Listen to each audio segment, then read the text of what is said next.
Good morning, everyone. Good morning. Hi, Saket. Good morning. Good morning, Ankita. I guess we can start in a minute. Yeah, Saket at 9:40 exactly. sure. Thanks.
Shall we start, Ankita? Sure, Saket, we can start. Yeah, thanks. Okay, so the agenda for today is on the screen. We will be finishing off with web APIs. Instead of starting with the new topic immediately, we'll spend some time on the Q&A related to the web APIs in the remaining time. Okay, so the first topic that we'll be taking up is consuming the web API that we created in the last session with some authentication authorization added to it. Then we'll move on to see the versioning and documentation features for web API, why they are important and where they are useful, and how to actually use them.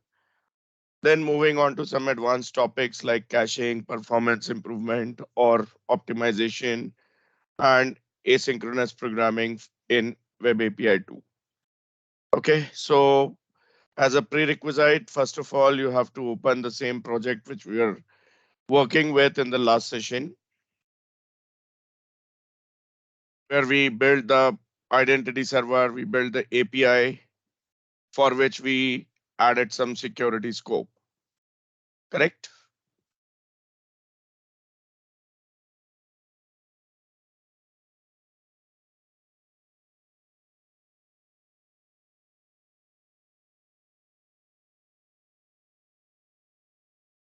Just confirm once you guys are ready.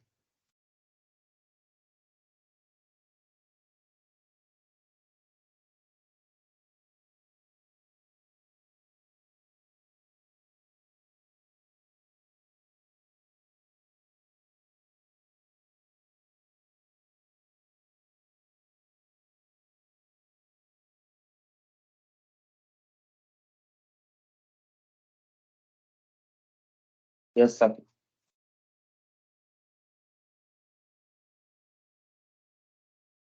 Okay, so let's start the application.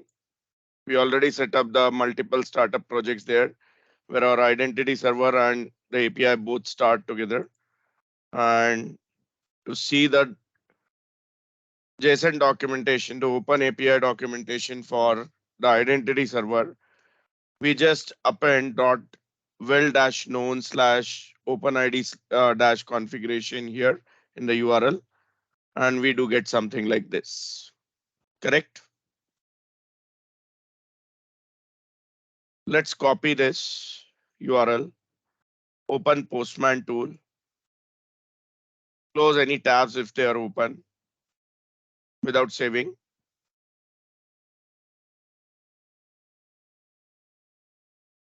and then create a new tab. Your request should be of type GET. Here you paste that URL and click send.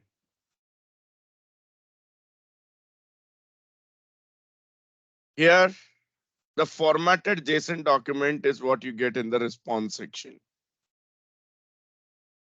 Who is the issuer? Then what is the authorization endpoint? User information endpoint, end session endpoint, check session, revocation endpoint, and the other things. What are the claims supported? What are the grant types supported? What are the response types supported? All details are here, right? If I click on the link for authorization endpoint, it creates another request over here in another tab. I just need to click on send. Okay, this is interesting. This should have responded.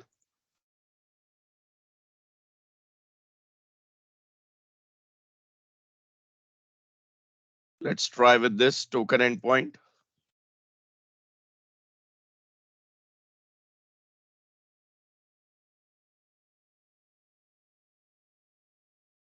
My invalid request. Okay, just give me a moment.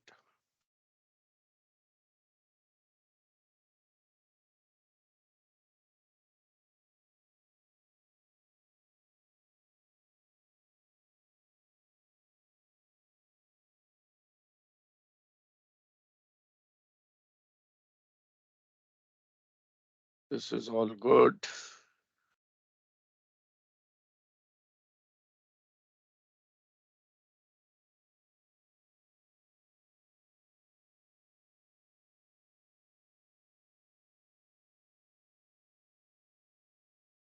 Service is also seems to be running.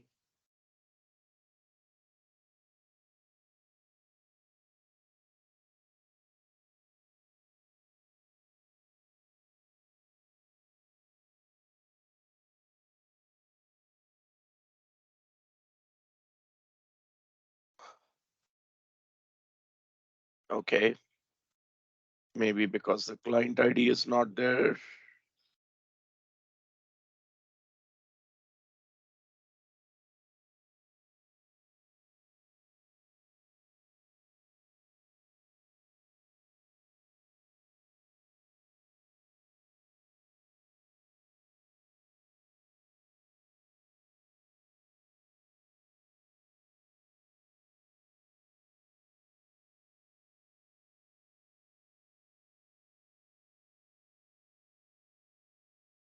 Client ID, secret and scope, we have to specify somewhere. So client ID.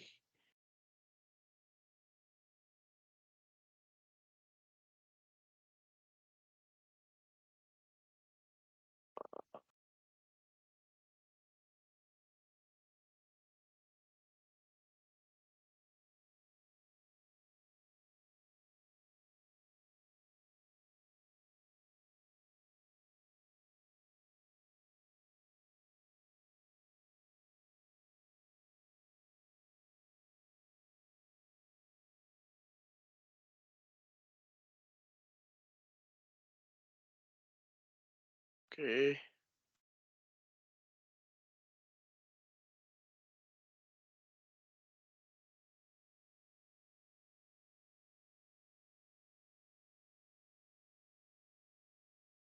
It's going wrong. It's matching, successfully created handler. Valid HTTP request.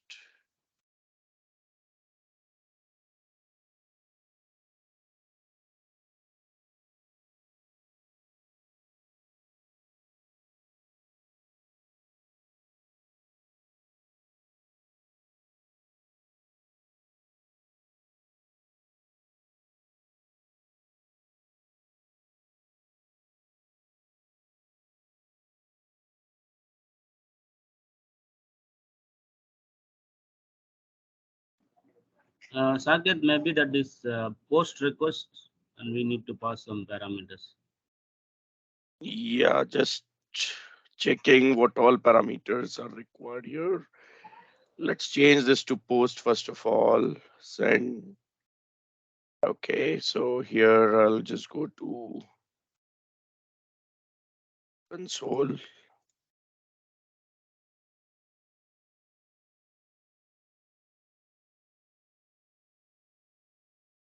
Client ID will try to pass.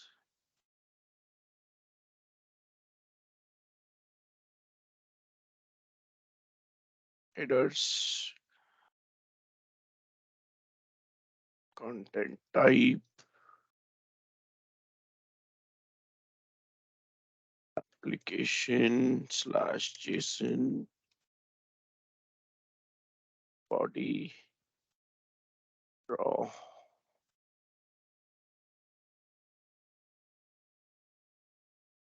client ID, colon, client ID that we have specified.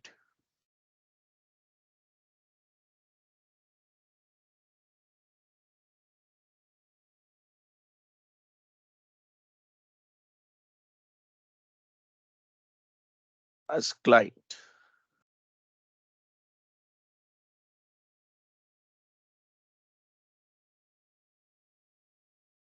And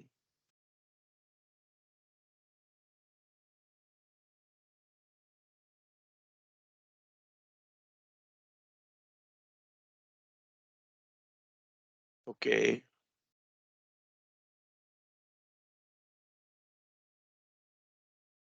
actually the bearer token should get displayed here once we send the request to the token endpoint.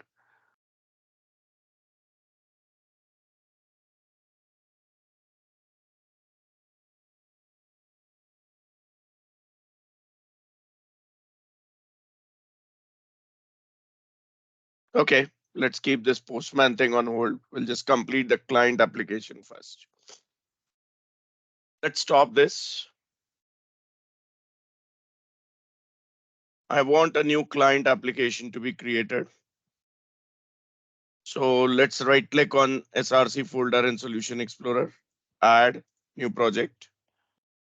Console application is what I want to create for simplicity. It can be any type of application though.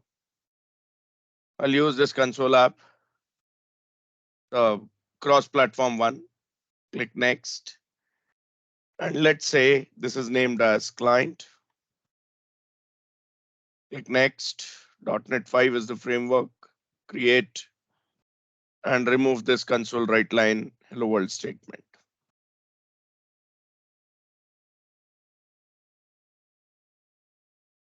We need to add one NuGet package over here to work with the identity system. So right click on the dependencies for the client project and select manage NuGet packages.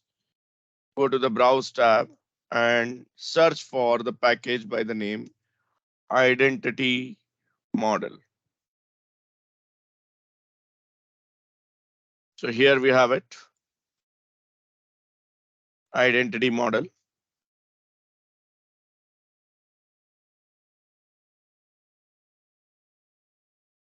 We can go with the latest stable version 6.2.0. This doesn't have a dependency on .NET version as such. Okay. So let's click on install. Okay.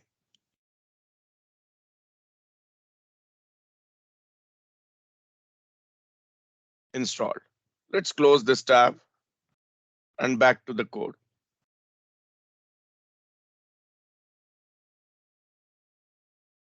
Fine. Few import statements over here using statements here. Let's import identity model dot client. Will require the language integrated query for JSON as well in our code. So I'll go for newtonsoft.json dot link. This Newtonsoft also needs to be added as a NuGet package. So here we go again to dependencies, manage NuGet packages, browse, and I search for Newtonsoft.json package. Here it is. Go with the latest stable version, install. Okay.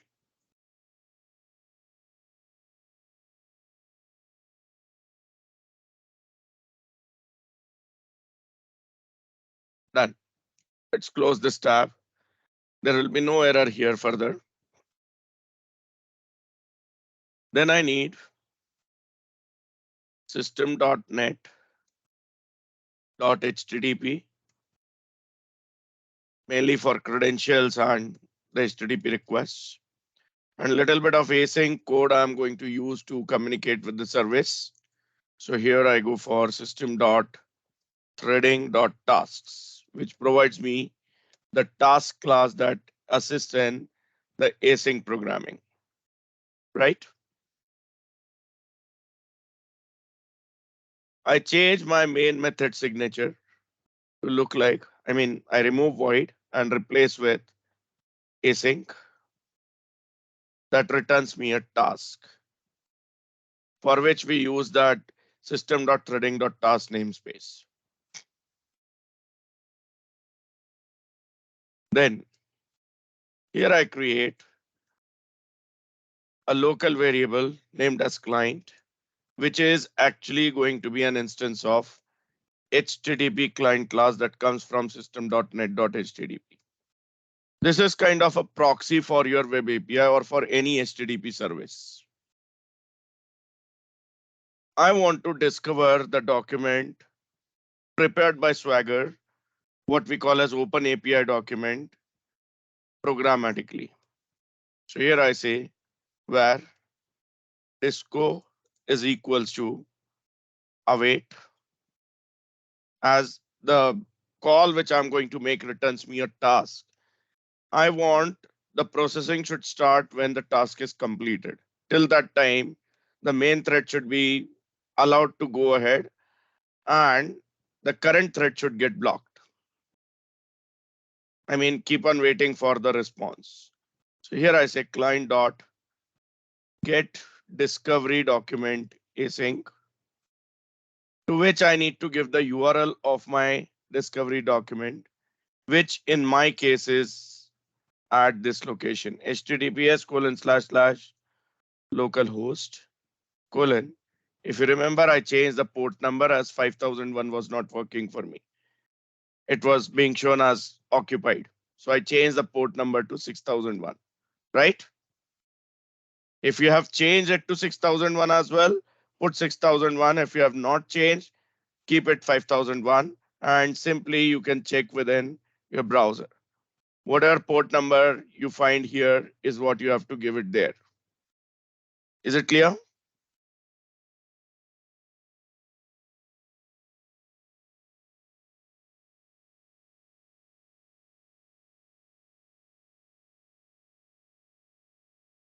Okay. Next, here the document will be programmatically retrieved, just like how we retrieved in browser, how we retrieved in Postman. Then, first of all, I verify that the document should not have any error. So I go for disco dot is error property, which is a Boolean property, and get it checked. Is error is true, that means there is an error. If is error is false, there means there is no error. If there is an error, I just say console.writeLine, display the error on console. Disco.error gives me the error, and I just want to quit here itself. So I just say return.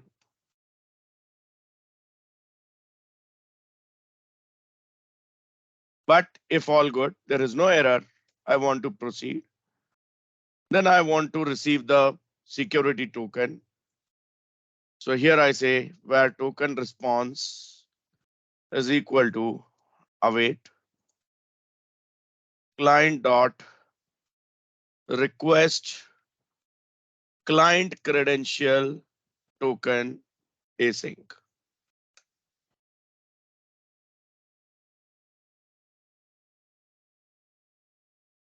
to which I pass the parameter of type new client credential token request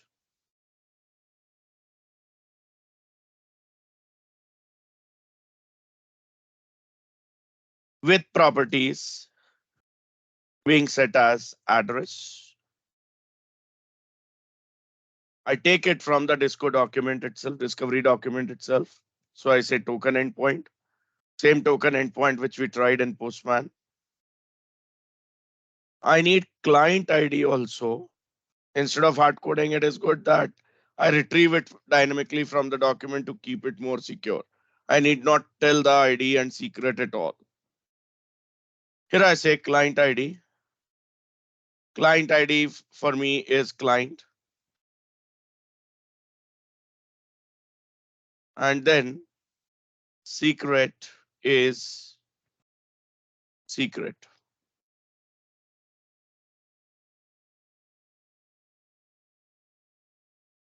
And then the scope that I'm looking to communicate with is API 1. This is something we set the other day into our API itself. Am I right? The method finishes over here. Put semicolon at the end.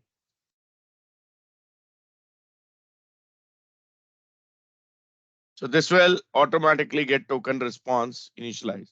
If you want to find out this client ID, client secret, and scope, it's there in that config.cs file. Scope we gave as API 1, secret is secret, and client ID is client. That's what we are giving over here also. If this doesn't match, the communication won't be possible, right? This is also the part of the contract. Once again, here I first of all check if token response has got an error. If there is an error, I want to get it displayed on console. Console.writeLine token response dot error to be displayed, and just quit over here. So say return. If all good, there is no error, I want to proceed and read the token response as JSON. So here I say console.writeLine token response dot JSON. This displays me all the tokens response as JSON data, JSON string. Console.writeLine. Couple of empty lines I want to create here. So /n/n new line character. Then here I have retrieved the token. Using this token, I want to make the call to the API actually. So I say where API client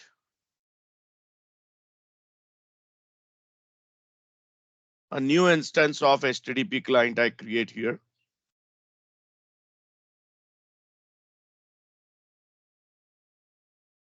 Okay.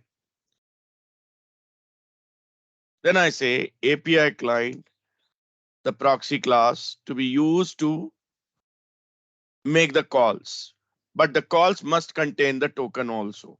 So here I say set bearer token. I can put it into the headers also. Token response dot access token property will read the bearer token and put it into the set bearer token as a parameter. Then I want to actually place the request.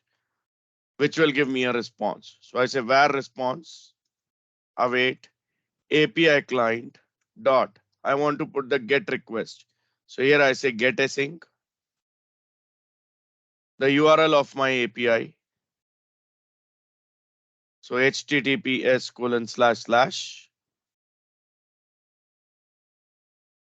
localhost colon.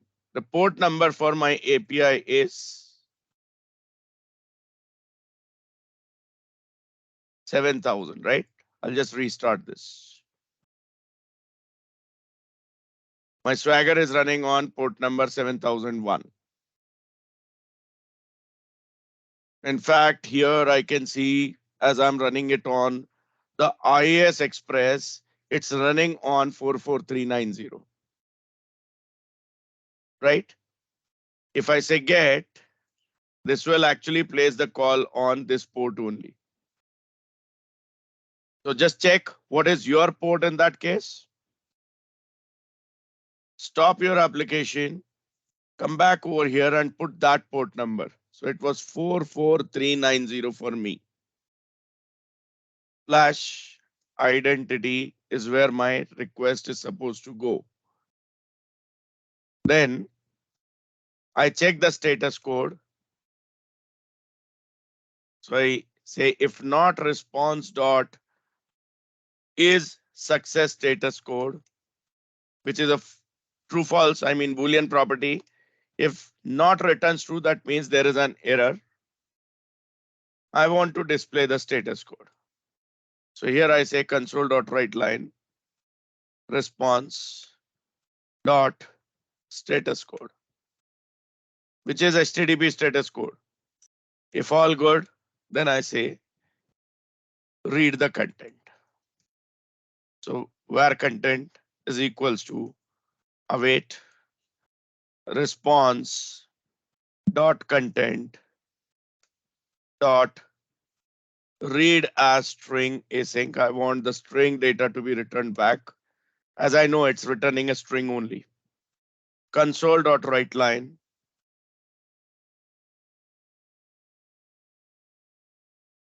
JArray, that is JSON array, dot parse whatever the content that has been returned. And that will be displayed on the console. Now, this is the same thing I was looking to try from Postman also.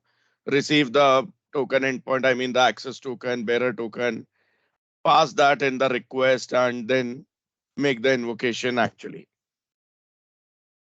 Let's start. But before that, here I'll go to Solution Explorer, right click on solution, go to properties. I want my client project to be at the last priority. And this also should be started along with my identity server and API project. Just make sure the priority or the sequence or the chronology is set correctly. Identity server first, then API, then client. And the action for all of them is set to start. Apply, OK, and then click start.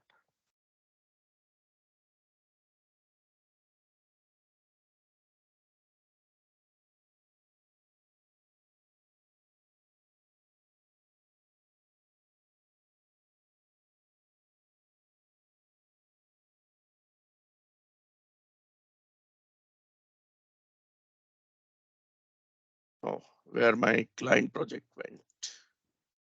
Just say debug, start new instance.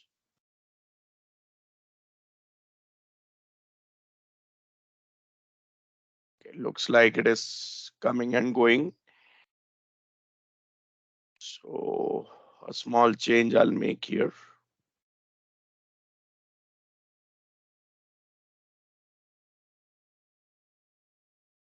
I'll put console.read key and then start again.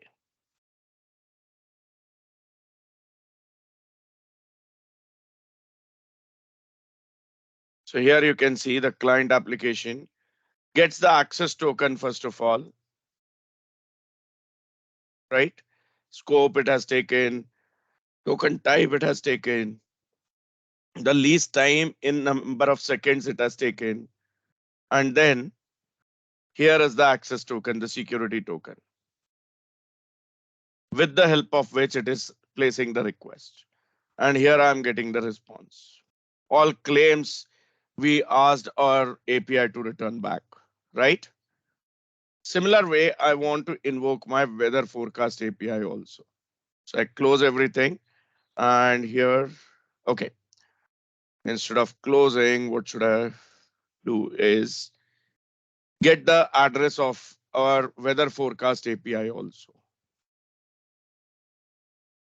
So just this identity needs to be replaced with weather forecast in our client application. Let's close everything.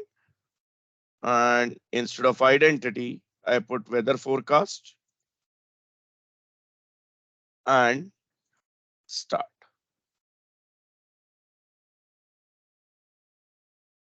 So here comes the result from weather forecast also. So this is for our understanding that we are displaying the access token. Actually, this is not needed. This is a secured string, right? Kind of a password. This is just for understanding that how the password looks like or how the access token looks like. We displayed it. In real-time application, this will never be done. It will be directly passed to the server. And then here we will be just working with the actual data that we are looking for the application. Understood? Yes. Now see in the Postman also, if I just say this is 44390 slash weather forecast. No content type initially. I just say send. And the request should be get request. Send. What I'm getting? 401 unauthorized. Reason? This request right now doesn't carry my access token, right? What I do is I copy this access token.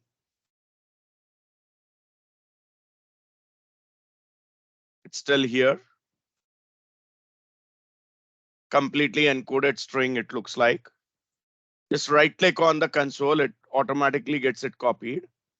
Then here I go to authorization tab. And for type, I select bearer token. Once I select the bearer token, the UI changes to look like this. Token it is asking for. Some old token value it has taken, I just delete that. For you, it should be looking like this. I paste my copied token here. Then I go to headers.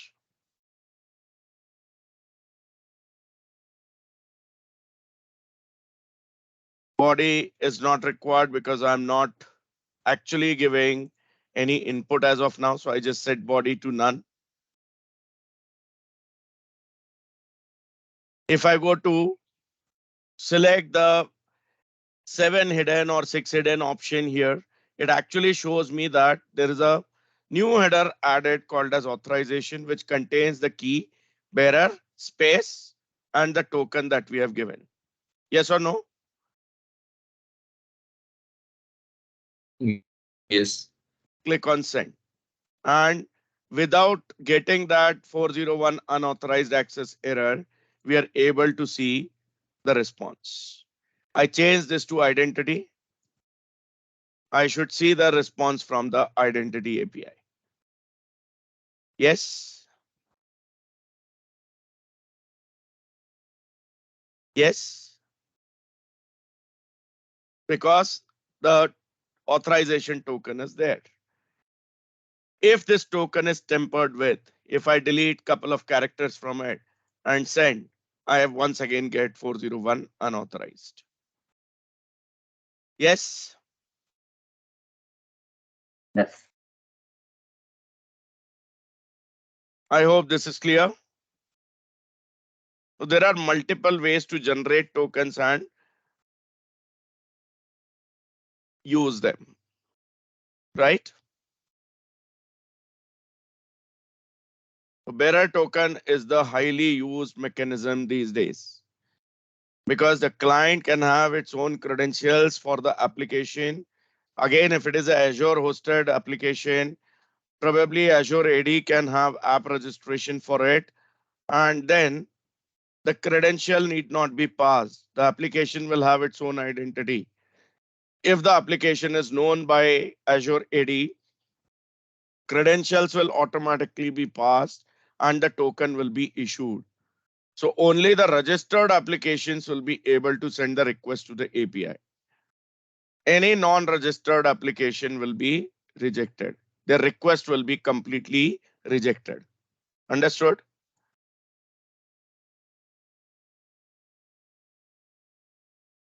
Yes. Now, what if I'm looking for some sort of authorization to be created here?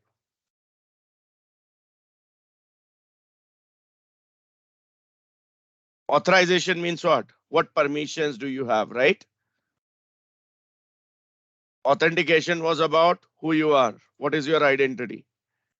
Authorization is about what permissions do you carry? Am I right? Yes. So that's what the next thing we want to see. So let's close this console. Let's close the browser instances. Make sure your application is stopped. Okay. Then go to startup.cs for your API project. Go to configure services method. After add authentication, here you say services dot add authorization. Why this needs to be done here after authentication? Because without authentication, authorization is of no use. Authorization is provided to identity, and the identity is proven by authentication. So there is a dependency, right?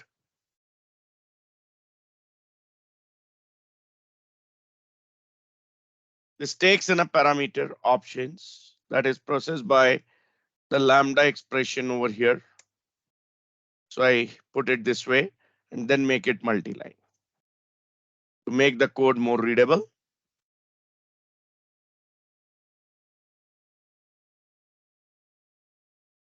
Here I say options dot add policy.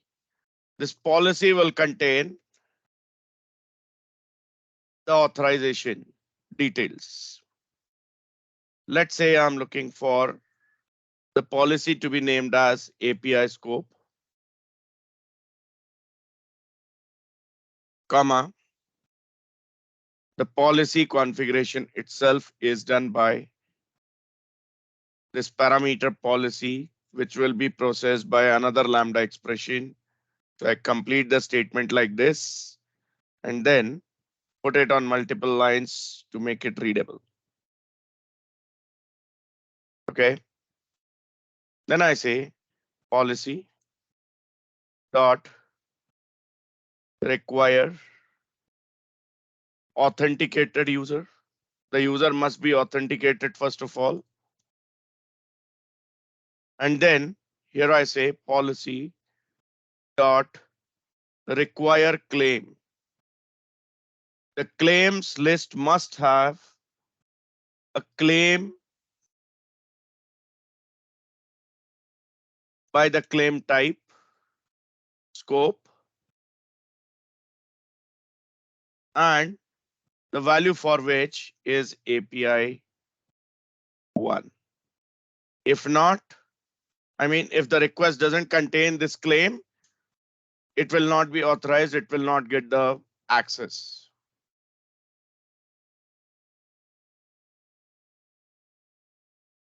Now to enforce this policy, this is not enough. We need to go to configure method and customize the way how the controllers are configured.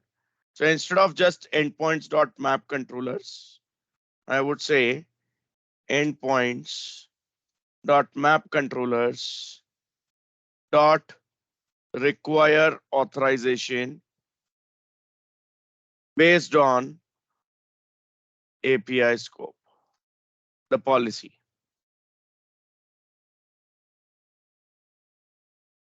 Okay. There will be no issue working with the client in this case because our API, both the APIs are actually having this claim, right? So weather forecast was the last one configured in the application. It's just working. Yes or no? Let's change this to identity. I'll just close all browser instances and the console. Go back to program.cs here. Instead of weather forecast, I'll say make a call to identity, which shows us the claims included as well. So that confirms that our claim that is required is there. So claim type that we are looking for is scope. It's here. And the value that we are looking for that claim type is API 1. That's here. If this mismatch, either of these two mismatch, the authorization will fail. And once again, we'll get the error 401. Is it clear?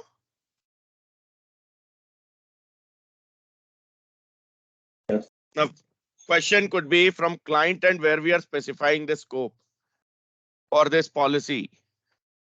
Yes or no? Point is, whenever we receive the token contains all the details. What are the claims that we saw on the console? Those are all encoded as the part of the token itself. Token contains it in encoded format, encrypted format. So if invalid token has been received, it won't work. Got my point?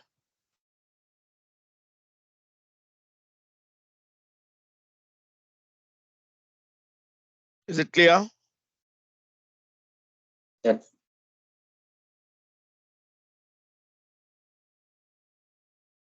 Any questions here? Sanket, can you go to startup dots? Yeah, sure. So Yeah. the first change we made here, this section we added, line number 38 to 45.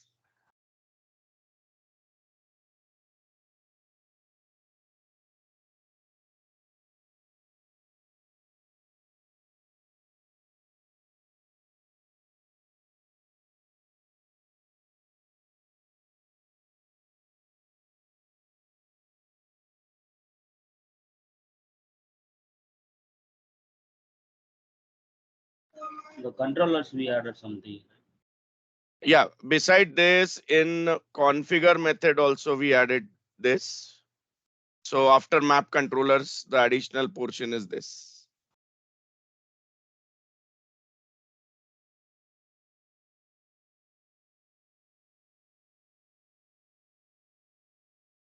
Saket, Yeah, there is refresh token as well, right? yes. So when will that come into So, picture? so when we connect application to the front end. And not actually. The refresh tokens uses like when our token gets expired. Say Yes, yes, right. 3600 seconds, we added the expiry, right? Yes, yes. 3600 seconds means almost 1 hour. Correct. After 1 hour, what will happen? I have not logged out. So my token should get the new lease for another 1 hour, isn't it? That's where the refresh Right. token comes in. So there is a different endpoint for that, and that we can actually see.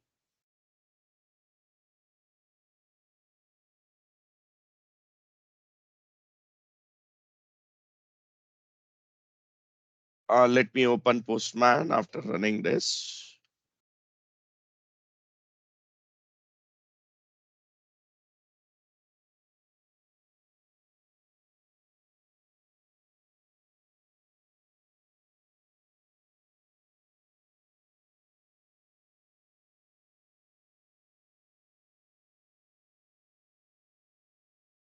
HTTP s:// localhost :6001 slash dot well known slash OpenID configuration. Send.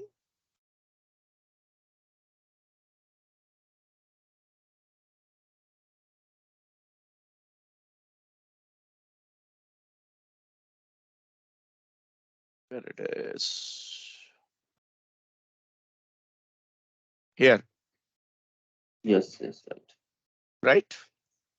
So it is just one more URL you get here, which actually rechecks your credentials, which you sent in the initial request. And if all good, then it reissues the lease. I mean, with a new token. And then the further request should carry the new token. Is it clear? Yes, yes, got it. Yeah. So basically, we don't have to do anything else for it. Is in this process only. Correct. Refresh token Correct. we are getting. Correct. And the other way is just try to get the new token altogether. So you can use this current flow also. Refresh token is not always mandatory. It just saves some time. But usually that's not uh, a big difference as such, because eventually the new token is created in all the cases, right? Whether you are Yeah. uh, placing the request to the token endpoint or you are placing the request to the refresh token, right? So though the refresh token is little faster, but it is hardly something. Got my point? Okay, so you are saying after that specific time we can call this Yes, API. send another request over here for getting another token. So that also Right. works well. Okay. Yeah, got it.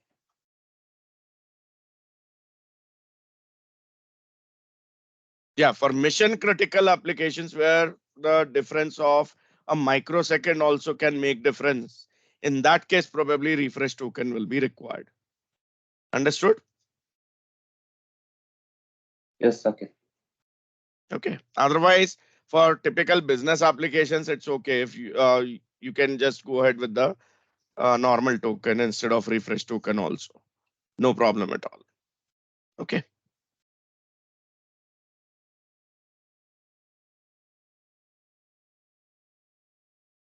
So that's what for security. Shall we proceed to the next thing?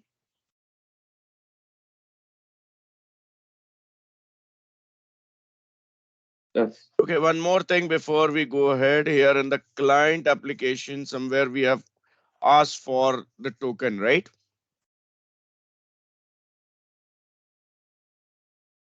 We are uh, getting the token here. This client, if you see, has got multiple methods into it.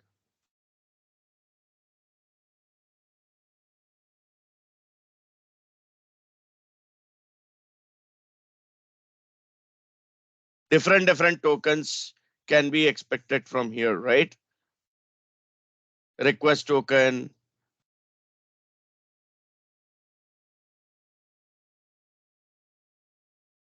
set token, set bearer token, right? So in fact, this request token, when we go for, it automatically calls refresh token also. There is another method called as request refresh token.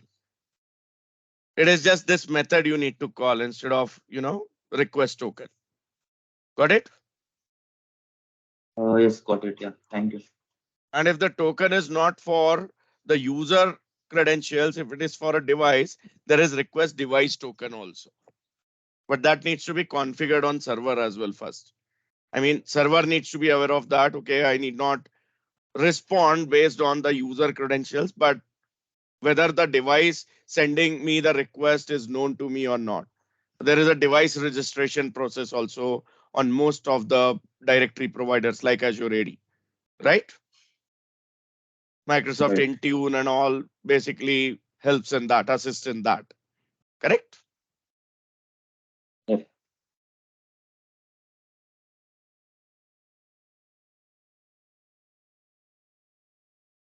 Okay.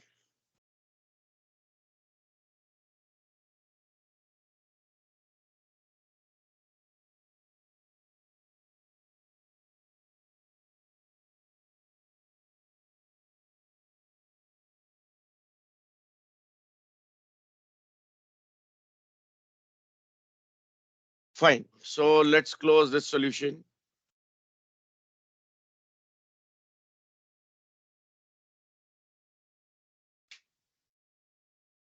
And move on to the next thing, versioning and documentation.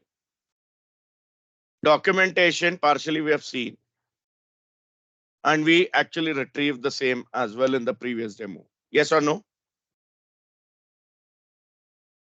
The discovery document, which was based on the Swagger JSON or Open API JSON, right?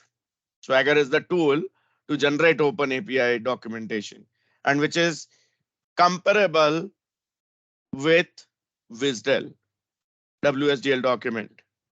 Yes or no? Contains all the metadata about your service, including the security information as well, like what all security requirements are there of the web API you are looking to invoke. Yes or no? Yes. Maybe we can have a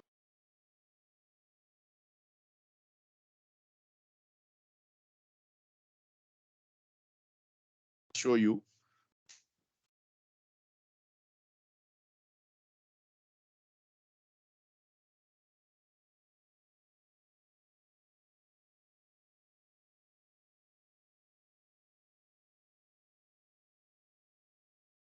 This is the documentation I'm talking about. Contains all the metadata information, right?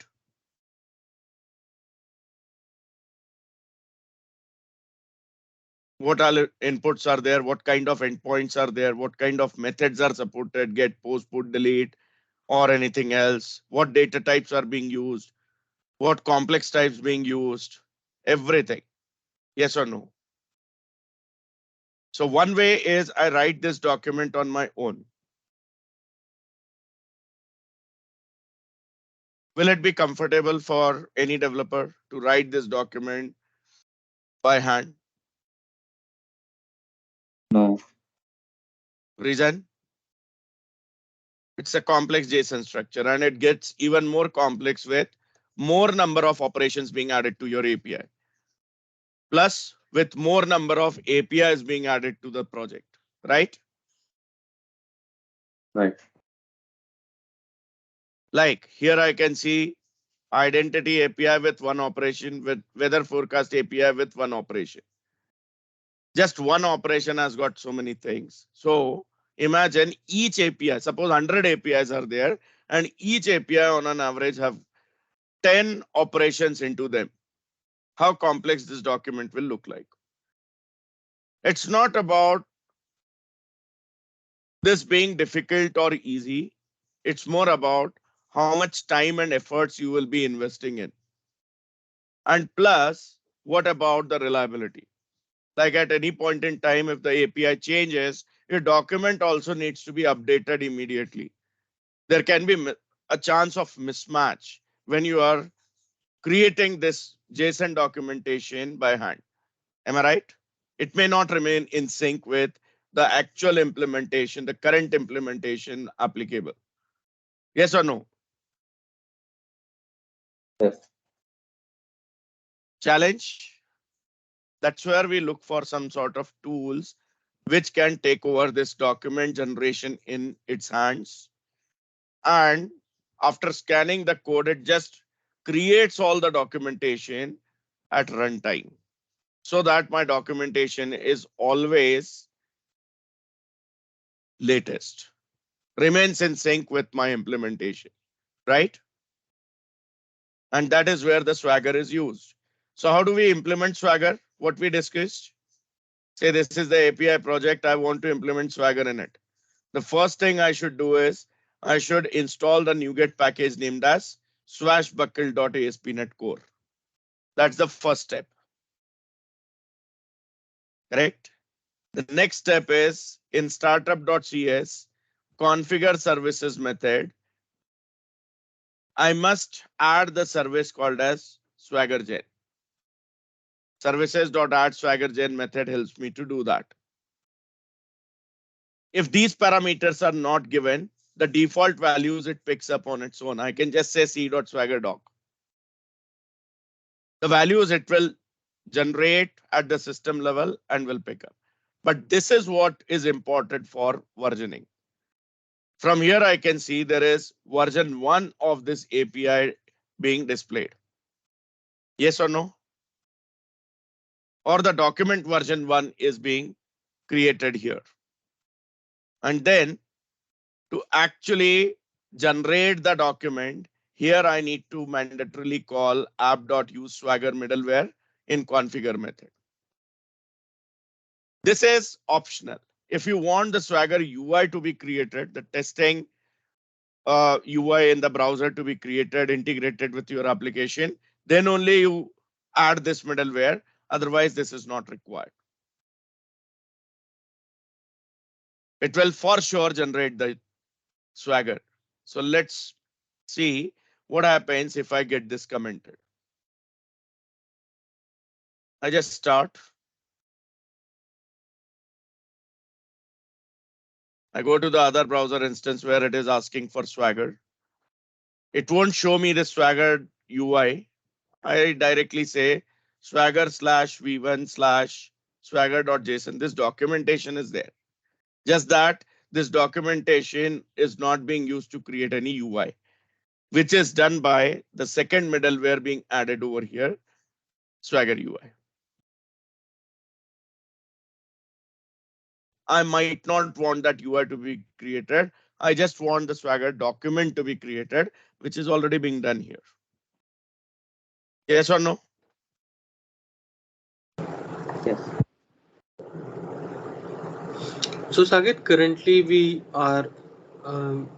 need to pass bearer token, right? So Yeah. if in the Swagger UI, if we Yeah. check forecast, it will return Yes. 401. So if we want to add uh, You token, actually need to customize this and this for the same thing to generate the UI. Mainly, this is the statement where you need to customize this to get the UI generated for adding the bearer token as well, requesting and adding the bearer token as well. So you can just explore further on this. I'll share the link for that with you. Okay. yeah. It's easy. It is just a bit of configuration that you put and it just creates the UI for accepting the bearer token, just like what we saw in Postman, right? Postman had the UI of its own already. Swagger requires that to be configured because not all APIs will require the bearer token, correct? To keep Yeah. it lightweight, that it's not there by default because it might confuse users. Wherever required, you can just enable it by adding that extra configuration. Clear? So just give me a moment. I'll ping the link for the same.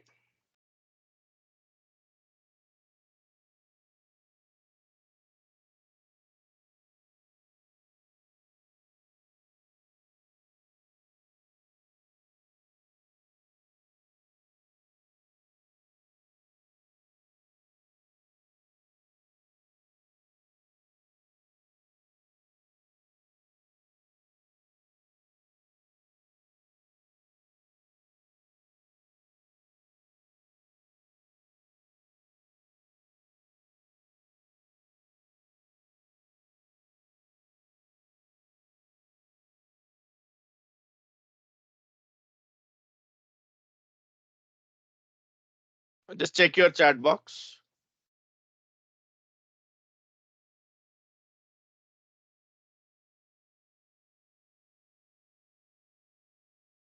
So it contains all the instructions to put the right configuration in place so that you get the UI generated for adding the bearer token also. Got it? Yeah. And it's the same configuration most of the time required. So there is no variation to it as such. You can just keep this bookmarked. Whenever required, you can just use it as it is, right?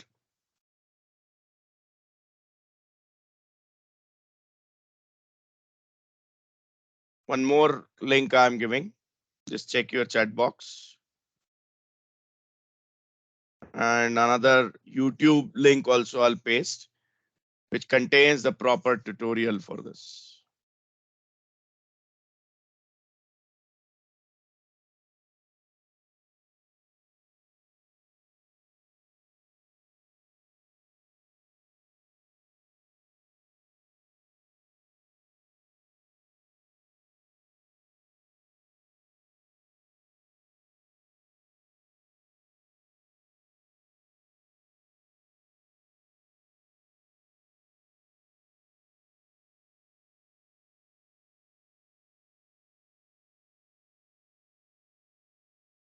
Just check your chat box for YouTube link also.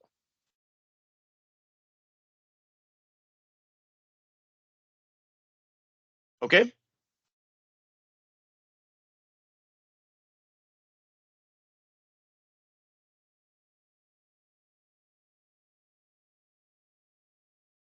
Let me close the solution. I hope the documentation and its importance you can understand now. Because if I don't have the metadata, how will I know that what this API is about, whether it is useful for me or not, whether it will fulfill my requirement or not, and which decides whether I should actually use it or not. Isn't it going to be a challenge? What do you think?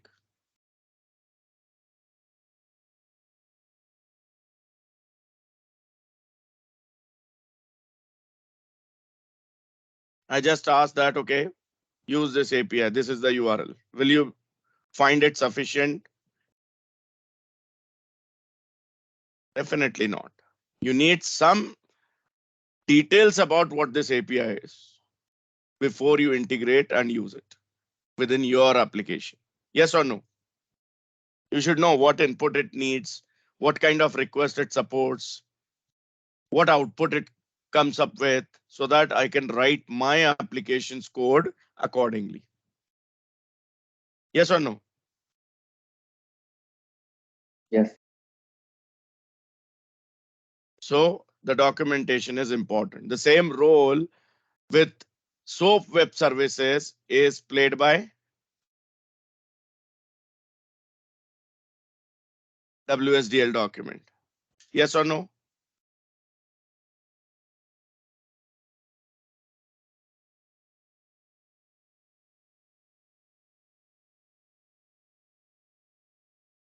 Yes.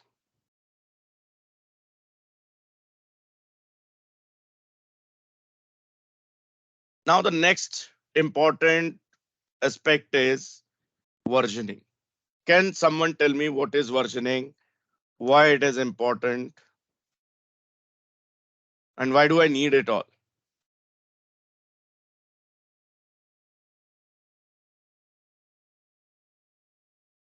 As Anybody? per required, Yeah, go ahead. as per required change or application is building. So we Hmm. have to change something in the application. So we need to make the versions. And also some users are using the old version as well. So we have to maintain Absolutely. both of the versions. So instead of users, we can say different applications might be consuming the API, right? Yes. So one application requires some changes, which could be breaking changes also. If the changes are not breaking changes, probably versioning is not required. Breaking changes means what? I'll give you a simple example. There is a method called as add that takes in two integers. If I modify this method add in such a way that it accepts two as well as three as well as four parameters, where third and fourth are optional parameters, it will not require my existing other applications to modify their code. They can keep on passing two parameters and they can keep on receiving the result. Yes or no? If those parameters are made optional, the additional parameters, right? So this is not a breaking change. Breaking change will be applicable when I say the parameters which are being added further are not optional, they are mandatory parameters. One of the client applications might have a requirement that whenever the numbers needs to be added, at least three numbers to be added all the time. That means it's a breaking change. What will happen to the clients who are expecting the add method to accept two parameters only and return their sum? They will break. That's why we call this change as a breaking change. Correct or not? Yes.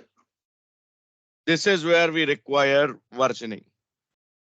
We should have version 1, which accepts two parameters, version 2, which accepts three mandatory parameters. Correct? So that the applications which needs to work with the older version carry on working with version 1. The applications which needs to work with the new version update their URLs to point to the new version of the API. And that change in the URL also should be as minimum as possible. Like somewhere it might have two characters like V1, V2, V3, right? And that's it. Rest of the endpoint must look the same. It can be the part of the header also, which is coming into the request. Request header might say that, okay, I'm looking for version 1 or version 2 or version 3. Got my point?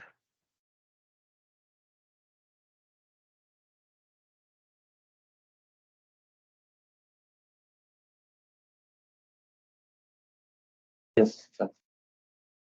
With this, not only the new features, but the bug fixes, performance improvements, complying with the new standards set by the industry without breaking the existing integrations with the older applications or their user expectations, we can actually come up with the change stuff, right? And this lets the users clearly know, I mean, the consumers clearly know that, okay, these are the changes. If you upgrade to version 2 or next version, these are the breaking changes. So you probably need to change your code a bit. If you don't want to change that code, keep on working with the older version. But usually the strategy is over the period of time, the older version gets deprecated, gets unsupported, and then people need to upgrade. But versioning gives them some time, cooling off period, right? Where they can evaluate whether the changed implementation will be useful for them or not. If yes, over the time, they can get their client application upgraded. Otherwise, they just keep on working with the older version. Yes or no? Yes. Coming down to the next question, how exactly you version your API? What are the different methods? Some of the methods I just explained. Your API can be versioned using the URL path, a different URL for each version, like version 1, version 2 might be the part of the URL itself. It could be done with the help of request headers. Headers contain which version you are requesting. It can be with query string parameters. It can be done with the help of the media types, content type and all. It can be done with different domains altogether as well, right? Now, each method has got its own pros and cons.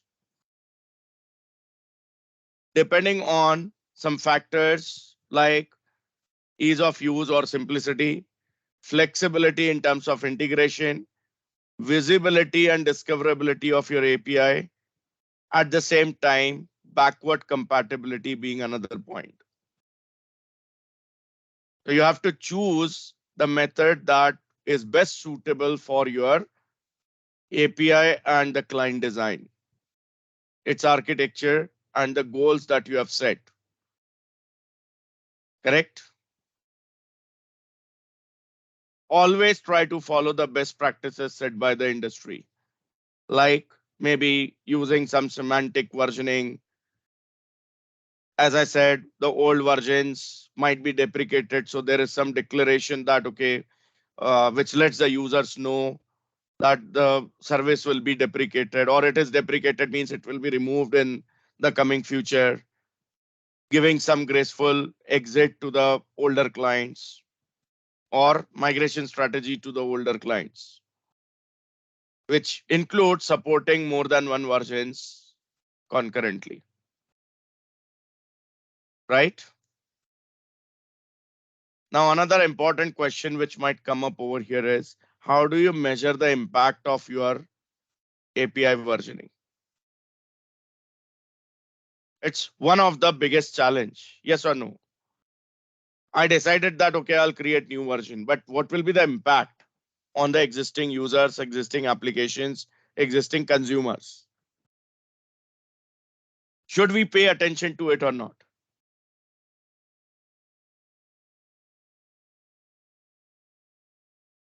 We have to, but on what basis? There are some questionnaire you can prepare for yourself, like how many consumers are actually using each and every version of your API? How much satisfied they are with the functionality and the performance of your specific version of the API?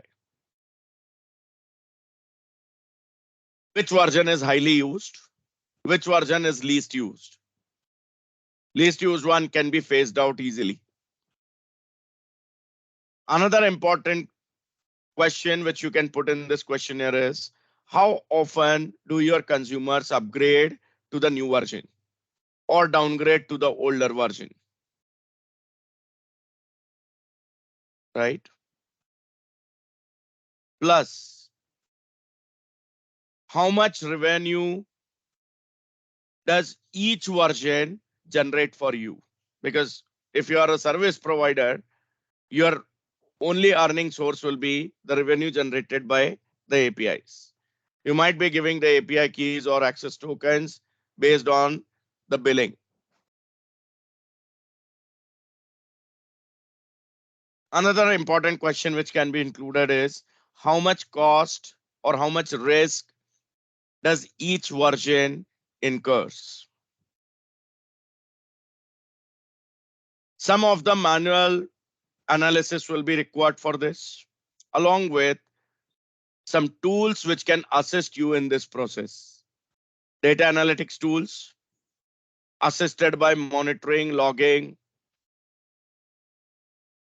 also assisted by some testing frameworks or testing data generated by testing frameworks. And then some manual surveys can also be held, and the data can be collected from the actual end users, and which then can be further analyzed. Yes? Yes. These are all the very, very important points. What next? What are some of the best practices to be used or to be followed for API versioning, and not only versioning, but the documentation for the same as well? Right? As we discussed, the documentation help users understand how to use the specific API, what features it offers. With versioning and the version documents, it actually provides the information about or the help for what changes it the new version actually offers. They also help you about how to avoid the errors and bugs, right?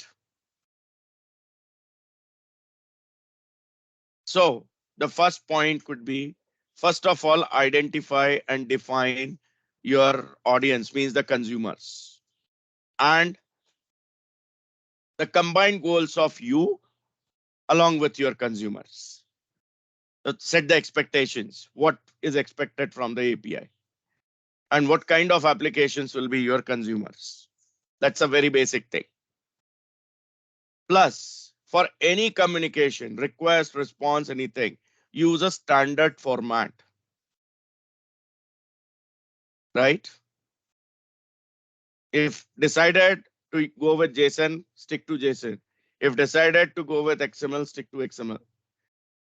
In unavoidable circumstances where variety of clients might be there, you can have both JSON and XML considered. But then the implementation should be such that without changing anything into the API implementation, both JSON and XML should be taken care of, where web API actually is better option, as you just need to have some content negotiation configuration place, which we saw in the last session, right?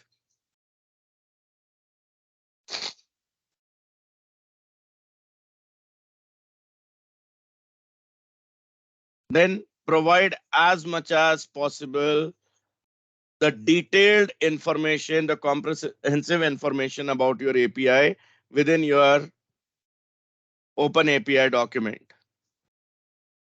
along with some offline documents, reference documents also. Keep on updating the documentation for each version whenever you come up with changes. From time to time, you have to test and validate your documentation also to see that it is in sync with the actual implementation as on today. Right?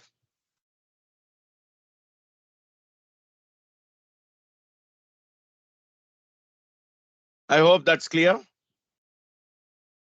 Yes. Let's see with example how exactly the versioning is done. So let's create a new project for this. We'll go back to the web option here. I'll select ASP.NET Core Web API. Next. Let's name this as API underscore demo versioning. Next, .NET 5. For now, I don't want any authentication. Configure for HTTPS is what I want. Enable open API support is always good. Say create.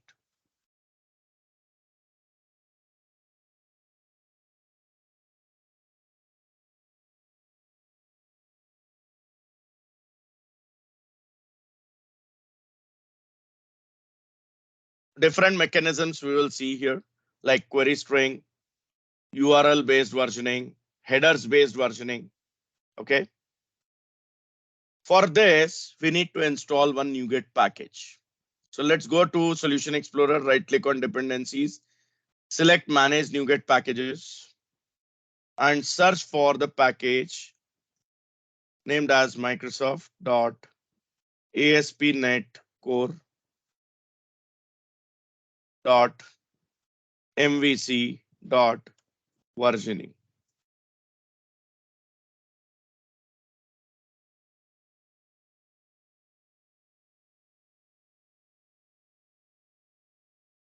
Hope the spelling is correct. Microsoft.ASP.NET Core.MVC.versioning. Yes. Oh, I am searching in installed category. Go to browse tab and then search. So sorry. Select this Microsoft.ASP.NET Core.MVC.versioning and go ahead with latest stable version, because this package also is beyond the .NET Core dependency. You can see the latest is 5.1. There is no 6, there is no 7 category. So it is independent of .NET version. Click install. Okay. I accept. And then close this tab. You already have one API as a sample API for you, weather forecast, right? Consider this is going to be your version 1, the default implementation. Now, let's open startup.cs file. Go to configure services method. Just after add controllers, put services dot add API versioning. This versioning right now is only for the documentation. Add API versioning though adds the versioning support for your APIs. Now default versioning scheme it will use if you leave it as it is. I want to customize this and control the behavior of versioning in my hands. For that, I put a parameter X With lambda expression, I'll consume this X and configure the versioning, how it will behave. Here I say X dot default API version. What should be the default API version if the API doesn't specify that? So I say new API version. 1 is the major version, comma 0 is the minor version. Okay. Then I say X dot assume default version when unspecified. If I set this to true, that means if I have not explicitly given the API version, default version should be automatically considered. If set to false, I will be required to give API version explicitly all the times. And then whether this versioning information should be published or not is set with the help of report API versions. I set it to true. That means the information about the version should be published in the API documentation. Clear? Save and start.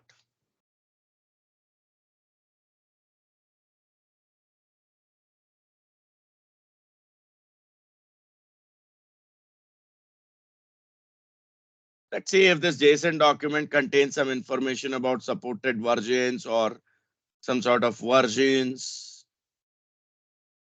This is my weather forecast, get operation responses.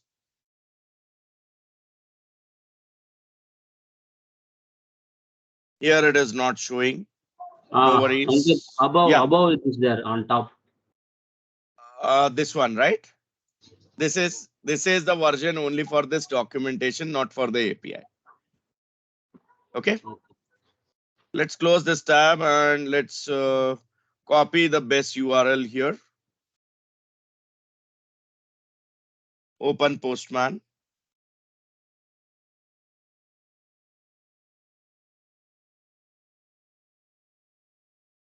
Close any open tabs, create a new one. Paste it here with get request. So I'll just include weather forecast here. The controller name, send. Okay. So here it's working as well. Headers. Here, if you see, there is a response header called as API supported versions. And here by default, it shows 1.0 is there because that's the only version. We have not added any versioning explicitly anywhere. So by default, it took 1.0. Do you get it?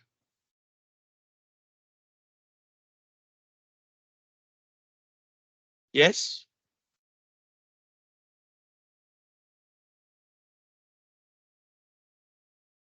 Let's close this. Let's close the browser, stop the application, and let's add some controllers over here. Let's say here I go for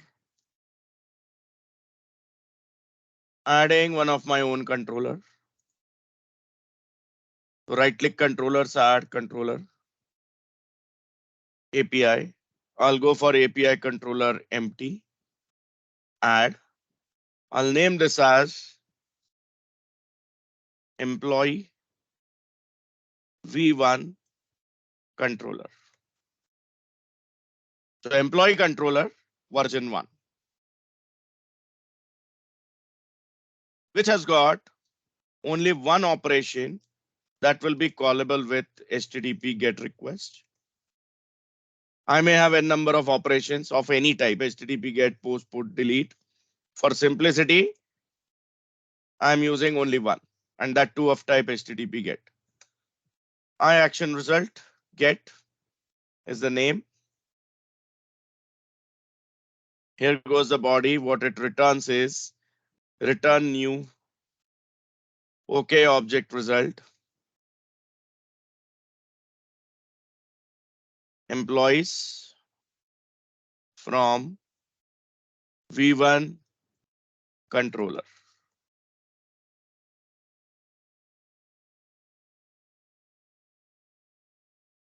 Okay.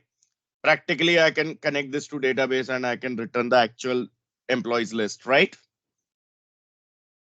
Maybe V1 is returning me the list of employees of one location of my company. I mean, one office location.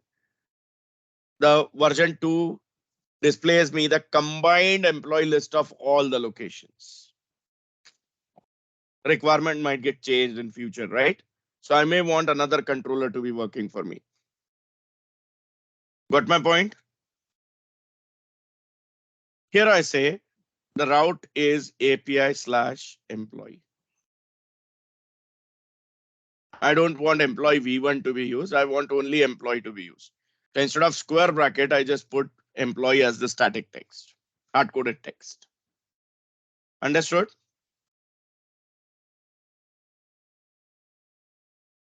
I get this method copied. Go back to Solution Explorer, right click on controllers, add another controller. Once again, API controller empty, add by the name employee V2 controller. Add.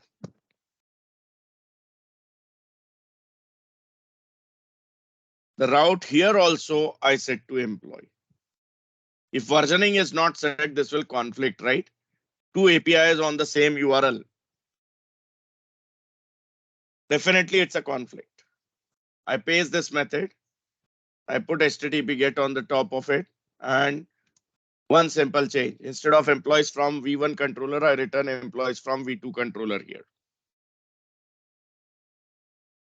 So I have, practically it looks like I have two different controllers, two different APIs, right? But see, the route is same for both of them. Right now, if I try to start this, I get an error. You know why? Because of the conflict. Is it clear? There are two endpoints of the same Yes. type. I mean, same endpoints are there for the same type of request. The exact same endpoints for two different APIs. That's the conflict. I close it. And now here I want to bring in versioning, which is based on query string first. So what am I supposed to do for this? Is I go to employee V1 controller. Here I say there is another attribute, API version. 1.0 goes in here. Same thing I do for employee V2. I add another attribute here, API version 2.0 is what I'll give as input here. This is version 2.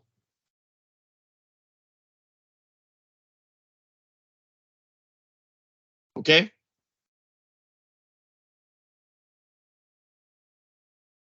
Let's start. Here there will be error even in this case. What I do is I just copy the base URL.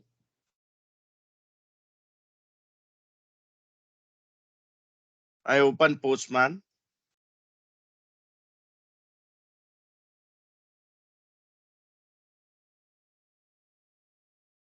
Close this tab.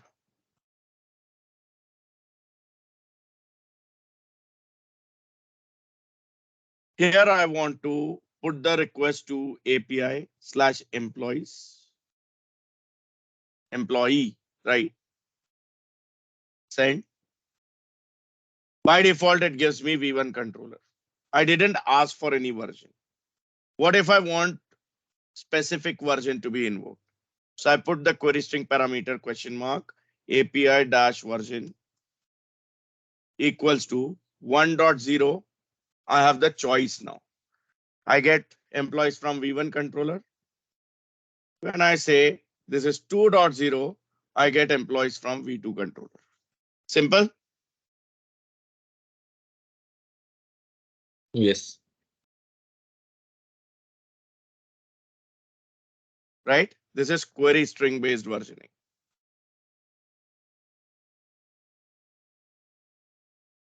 Let's close the browser. Let's stop the application if it is not already.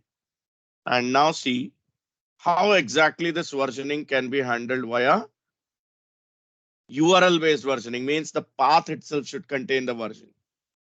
So for that, this route needs to be modified a bit. Comment this. Put the route attribute again. This is version 2, remember that. You can do it for any one of them first. It starts as usual, API slash. I can put version in the middle or at the end, anywhere. Maybe I would like this to be put at the end. So I say employee slash curly brace, which is variable parameter, V, that is version, colon, API version. Remember, V is capital here for API version. So this will carry the version information. Same thing I have to do for the other controller also. I copy this, comment this route, and paste the copied one. If required, this can be put in the middle also, API slash 1.0 slash employee or API slash 2.0 slash employee, or it could be API slash employee slash 1.0 or API slash employee slash 2.0. This is something which you can decide as per your need. Save everything, start. Swagger still has got a problem. You can ignore that. Just go over here. This time, I'll not put query string here. I'll just say API slash employee. This is saying not found because the route now doesn't generate the endpoint for this. It needs to have the version mentioned into the path at the place where you have created the template. Got my point? So let's say here I put 1.0. Send. It gives me employees from V1 controller. I put 2.0. Send. It gives me employees from V2 controller. Got my point? Yes. This is path or route based versioning. Yes. Let's stop. Now let's see how the header based request header based versioning is done. Okay. So for this, open startup.cs. Find out this configuration for API versioning. We already put default API version, assume default version when unspecified, report API version. Along with this, I'll put one more property. API version reader equals to new header API version reader. If you remember, initially we saw something about this. The header which was coming up over there. We can see that right now also in the response headers.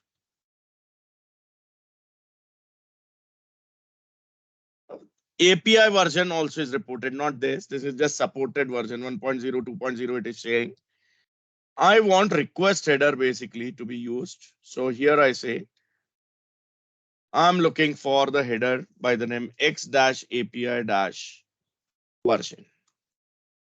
So the request must contain a request header called as x-API-version into it with its value. Clear? How do I test this? Let's start.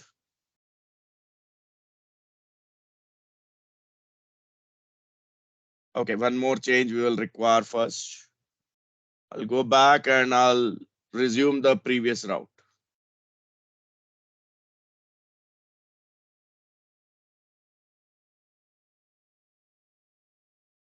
Okay, regular route. I start.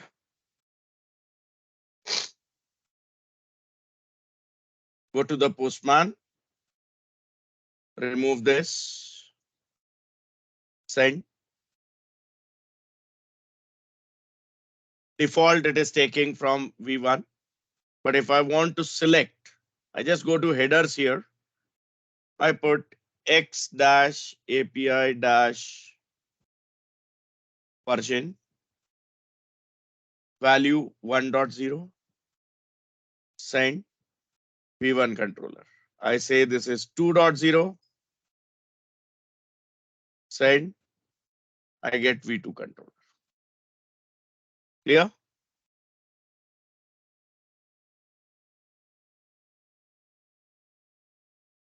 So three different strategies or ways are there to do the API versioning. First was query string. Second was path or route based. The third is header based.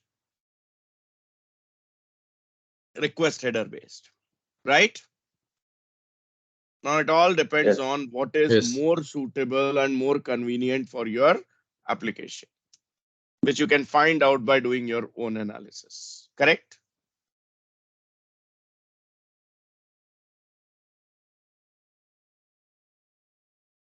Yes. I'll close the Yes. tab. I'll close Postman. I'll close the browser and then file close solution. And then this is time for break. We'll resume at 11:35 and move on to the next thing, that is caching, followed by performance optimization and async programming. Okay. So 11:35 we will resume.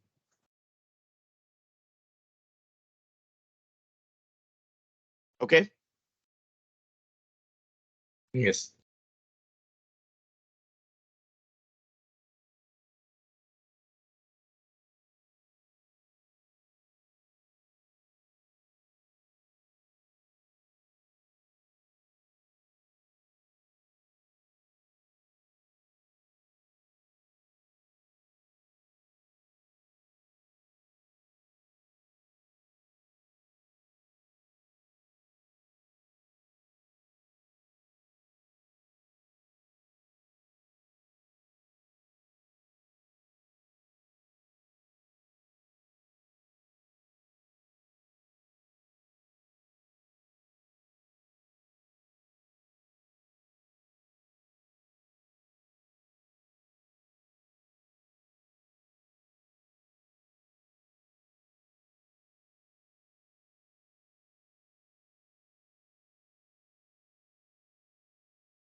Okay, guys, I'm back. Shall we proceed?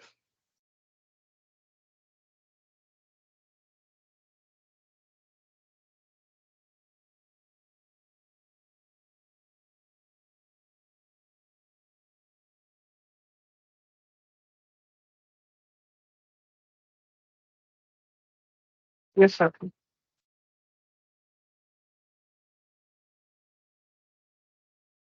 Okay.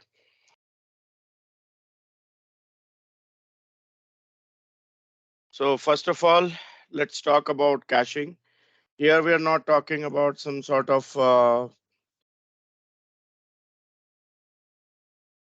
caching that we usually see in the web application. Uh, it's not about response caching. It's more about the API's response being cached, which goes in another category of caching called as data caching, right? So though the tools like Redis cache and there are specialized caching servers available which are used more popularly these days, at times the application level caching is also needed for some basic requirements. Now here comes the question like what type of data do we cache? So if we consider the database, we have majorly two kind of information stored into it. One is masters, one is transactions, right? Like if I talk about department and employee as two related tables, department would be master and employee would be transactional.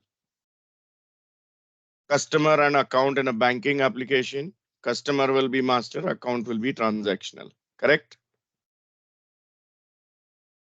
Which of these two types of information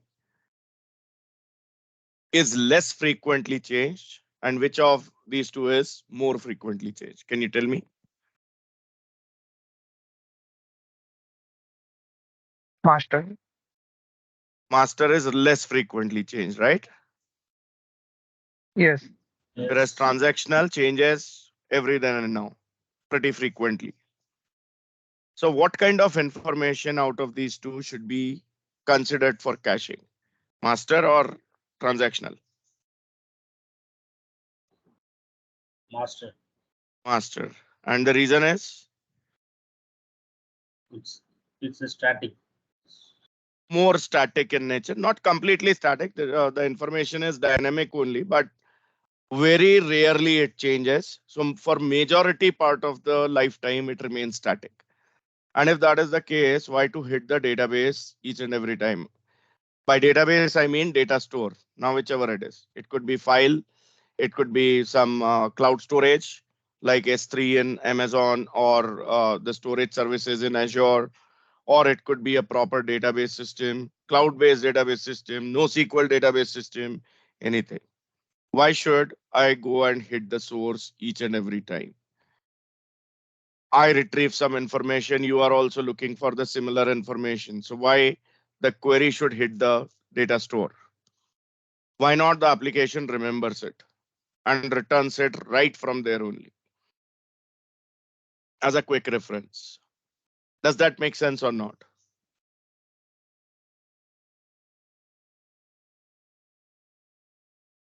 One very basic example I have here to make the understanding easy.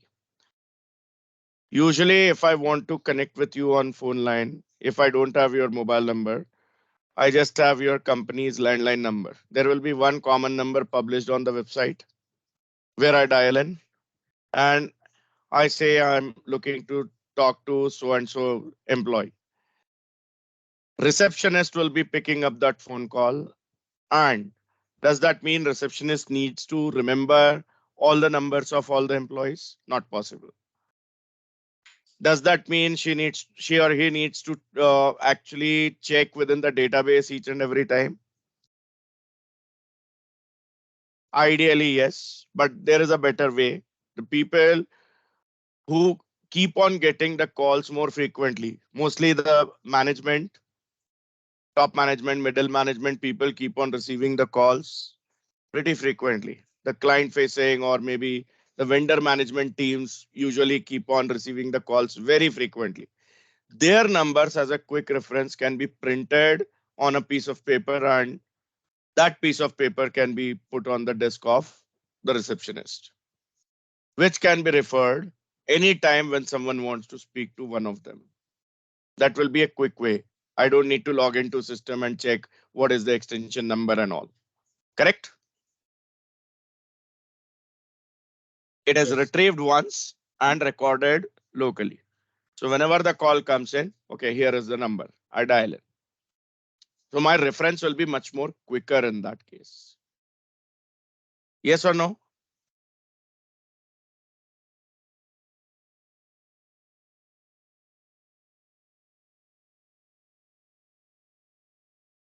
Yes or no? Yes. Same is the case with your phone book in your mobile phone. Earlier, we used to have all the numbers in telephone directory. These days, the use of telephone directory is pretty rare because everyone has got the phone book. Numbers are saved in the mobile phone itself. You just put in the name, initial few letters, and you get to the number pretty quickly and dial it. Yes, so that is also the example of maintaining a cached information. Retrieve from somewhere and put it into the local cache, right? And when I use the term caching, usually this is in-memory storage, not permanent. First request will query the data from the original source, will create a copy in the local memory. Local doesn't mean the client all the times. It could be intermediate server also, web server also. And from there, it just keeps on answering the requests coming from various clients. Right? My request will always need to reach to the server, web server, and from where it will not go further. Web server will maintain its own copy and will respond. Because it is not necessary that we will be using the same device from the client side to be able to connect to the database, right? Random devices would be used, correct? So that's where the web server needs to play the role of the cache server also. Am I right?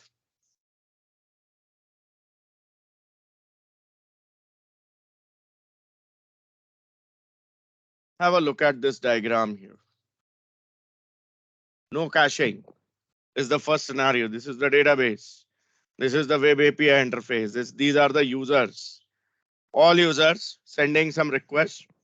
Every time it reaches the web server always touches the database to retrieve that information, even if it is not changing, if it is the same. With caching, the request from the first user reaches the database. Response is cached over here on the web server. Now, actually, it could be in memory or it could be the permanent storage, some file system based storage also. It all depends on which caching mechanism you have used. The default is in memory, but then if you are using Redis cache or the tools similar to Redis cache, most likely it will be more of a permanent storage also, right? So the cache is maintained over here near to the web server, most likely on the web server machine itself, and the subsequent requests will get fulfilled from here only. So database will have only one round trip instead of multiple. Even if this number of users becomes 30 from 3 or 300 from 3 or 3000 from 3, the number of round trips with the database will be one only. What if in case the data changes in the database? The cache can be invalidated. Invalidated means it can be removed and then recreated for the next request after the data has changed. For which we have different other database services also, like SQL Server comes with SQL Server notification services, right? Which can raise a notification about the data being changed. Yes or no?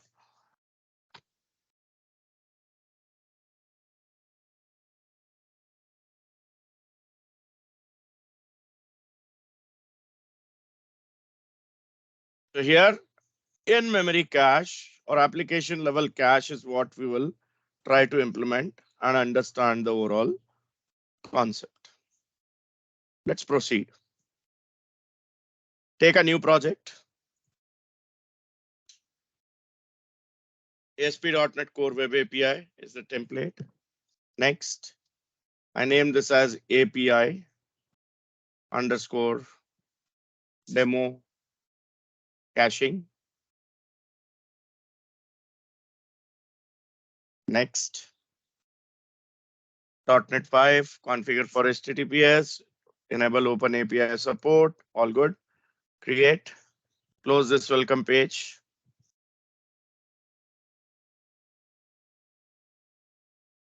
To enable in-memory caching, I need to have a NuGet package installed. If I want Redis cache, there is a separate NuGet package for Redis cache.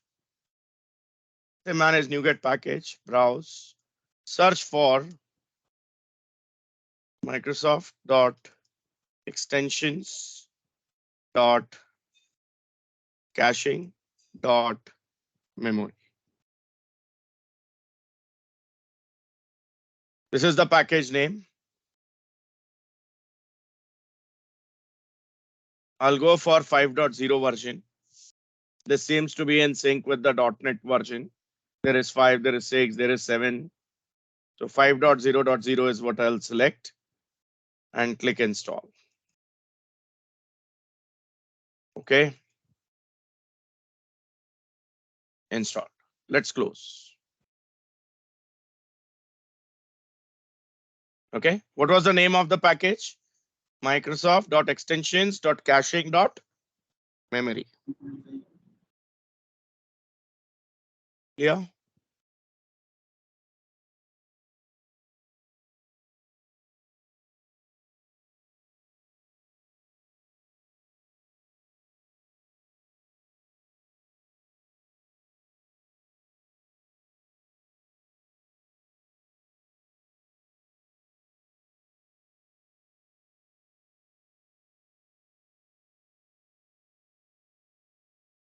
Fine.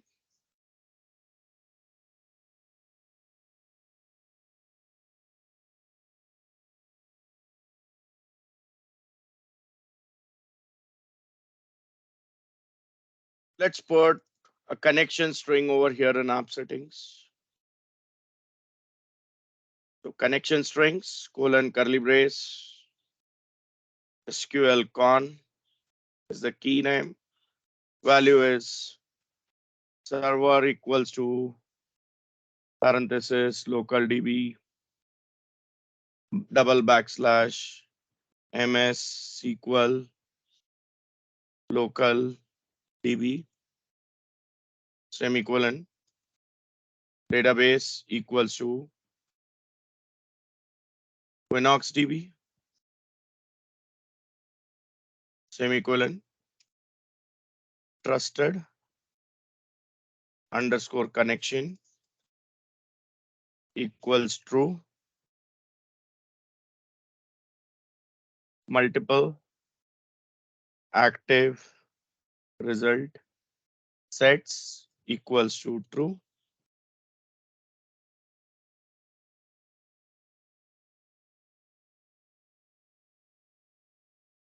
Okay.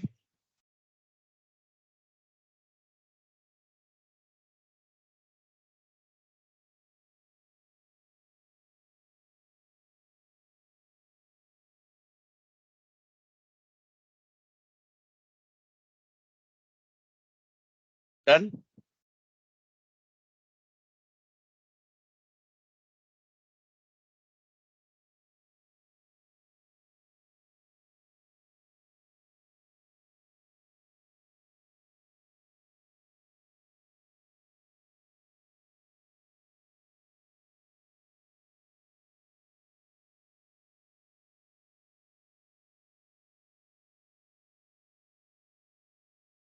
Next, go to models class, models folder.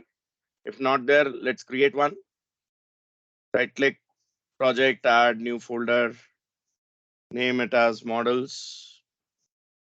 Right click models, add class, department.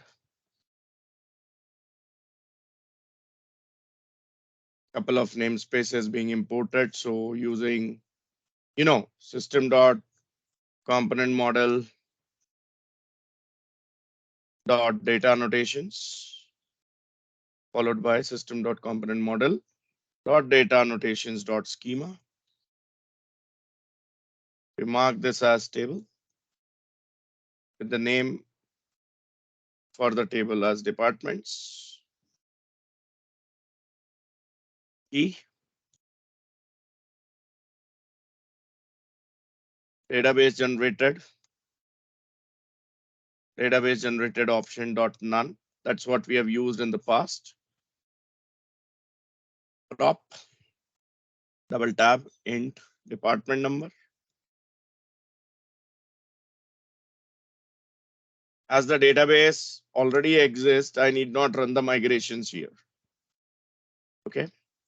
Required string length of 50 with minimum length of 3 characters. Prop, string, the name, and then max length of 50. Prop, string, location.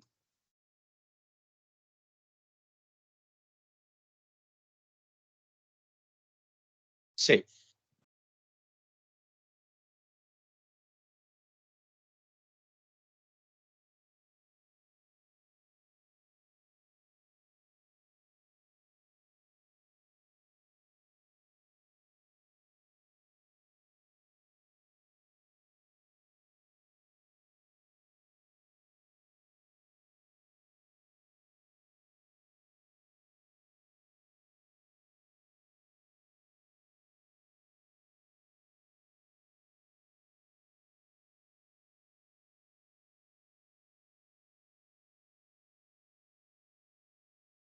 Done.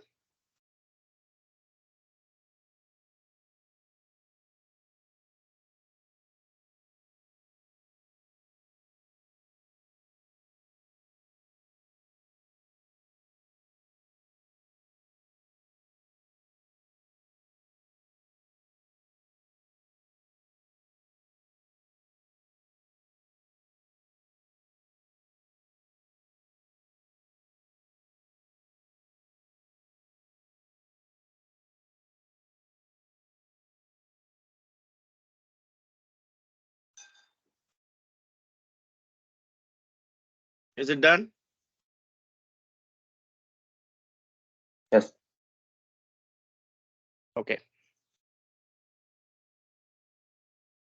Next, we need another class called as DB context. So let's right click models, add class named as app DB context.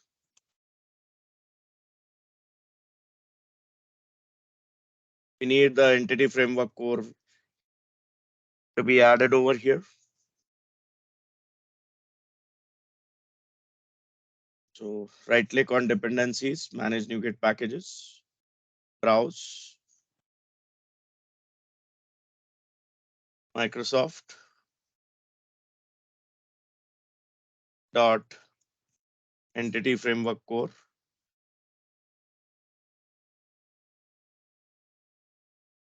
Select this version 5.0.17. Install. Okay. Accept. Next, we'll install SQL Server, Microsoft.entity framework core.SQL Server.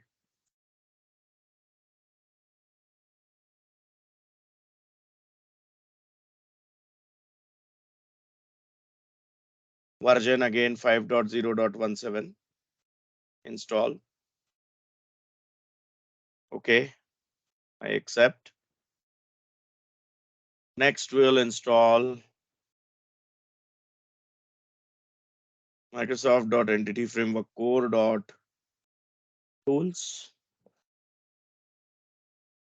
5.0.17. Install. Okay. I accept. Followed by Microsoft.entity framework core.design. Same version 5.0.17. Install. Okay. I accept. So 4 packages we installed. Entity Framework Core, Entity Framework Core.SQL Server, Entity Framework Core.Tools, and then Entity Framework Core.Design. Yes.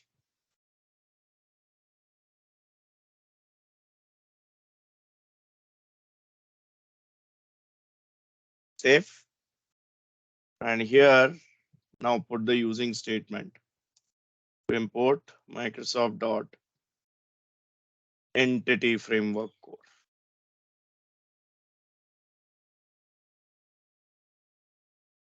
Which gives us the base class for this, named as DB context. Then we create a DB set property. So prop DB set of type department.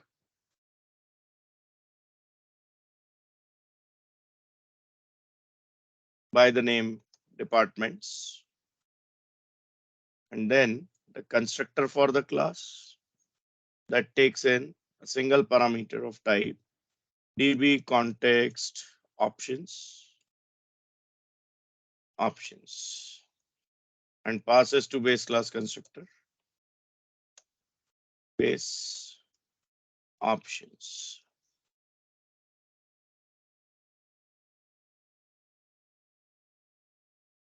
Done.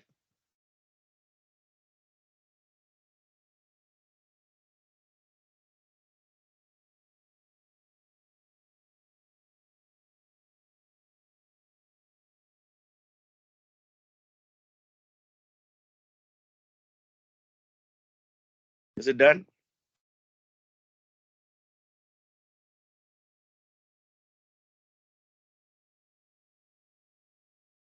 Let's open startup.cs.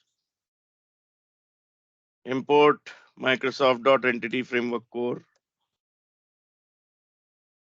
and the models namespace. So API demo caching dot models. And then in configure services here, we say services dot add DB context of type app DB context options goes in options dot use SQL Server. The connection string for which is retrieved dynamically with the help of configuration dot get connection string method. The name that we have given is SQLcon in app settings dot config app settings dot JSON. Right? We also want the caching to be enabled in memory caching. So here I say services dot add memory cache.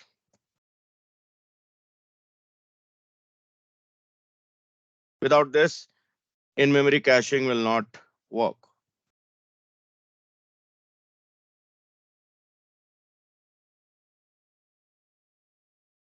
Got it?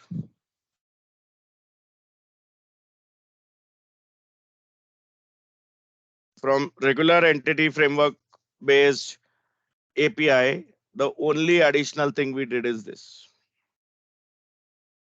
which is coming from the extra NuGet package we have installed by the name Microsoft.extensions.caching.memory. We actually need to import that namespace also over here. So let's say using Microsoft dot extensions dot caching dot memory.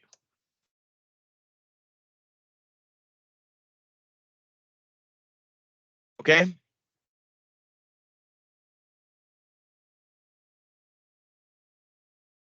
Save. Build the project. And then right click on controllers, add controller API API controller empty. Add. Let's name this as department controller.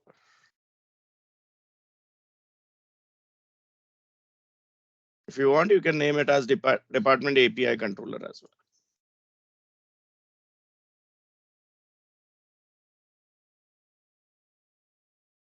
Let's have two private read-only members defined here.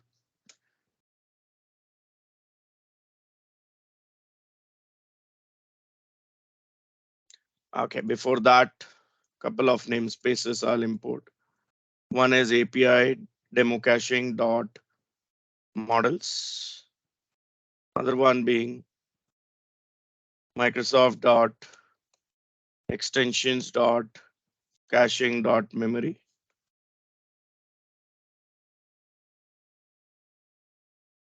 This allows me to use iMemory cache interface, which I create by the name underscore cache. Same way, I create another private read-only member of type appdb context by the name underscore context. And there goes the constructor for this class, which takes in first parameter of type iMemory cache, second parameter of type appdb context.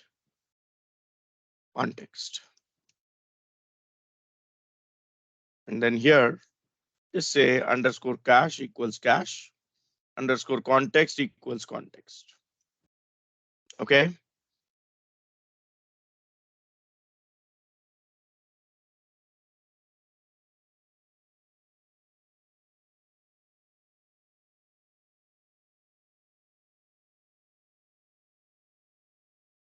Then the method HTTP get callable public iAction result get. So essentially this is get all departments.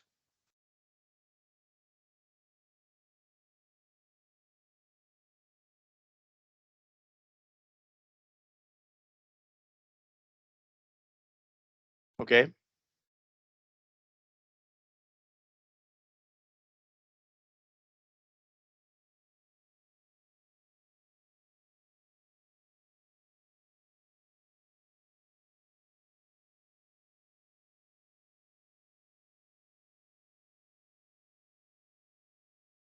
Here I say there is list of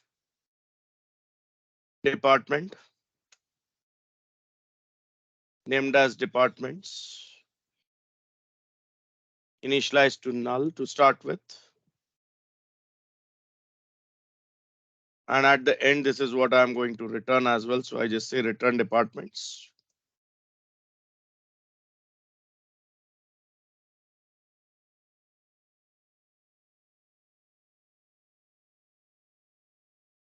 Let's say return OK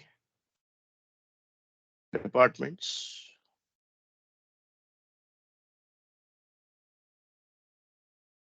Fine.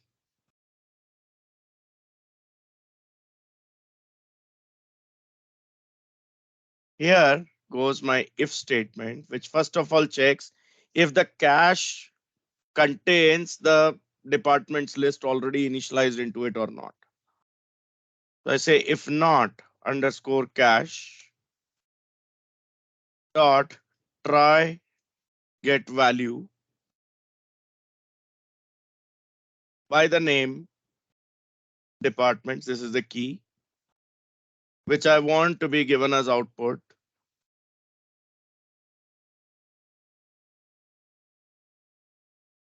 Parameter of type list of department by the name departments. That means the cache doesn't contain the data. Okay, here also we have given the same name. So maybe this I rename to result. And this one also I'll rename to result. So there is no conflict.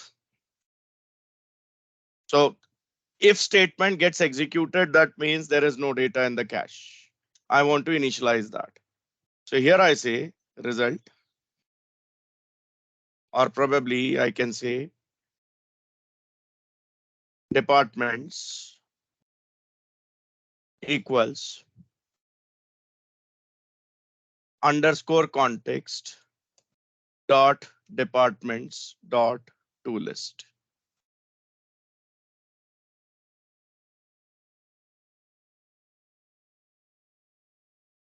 From DB set, it will be converted to list and assigned to departments. In fact, I don't require this. So let's remove this and let's change this back to departments. As we are using the out parameter, there is no need. I want this retrieved data from the database to be added to the cache as well. And for a time span of 5 minutes, I want this to be remaining into the cache so that if any similar request comes in next 5 minutes, the data should be returned back from the cache only. For that, I create a cache policy. I say cache entry options is the name of this variable equals new memory cache entry options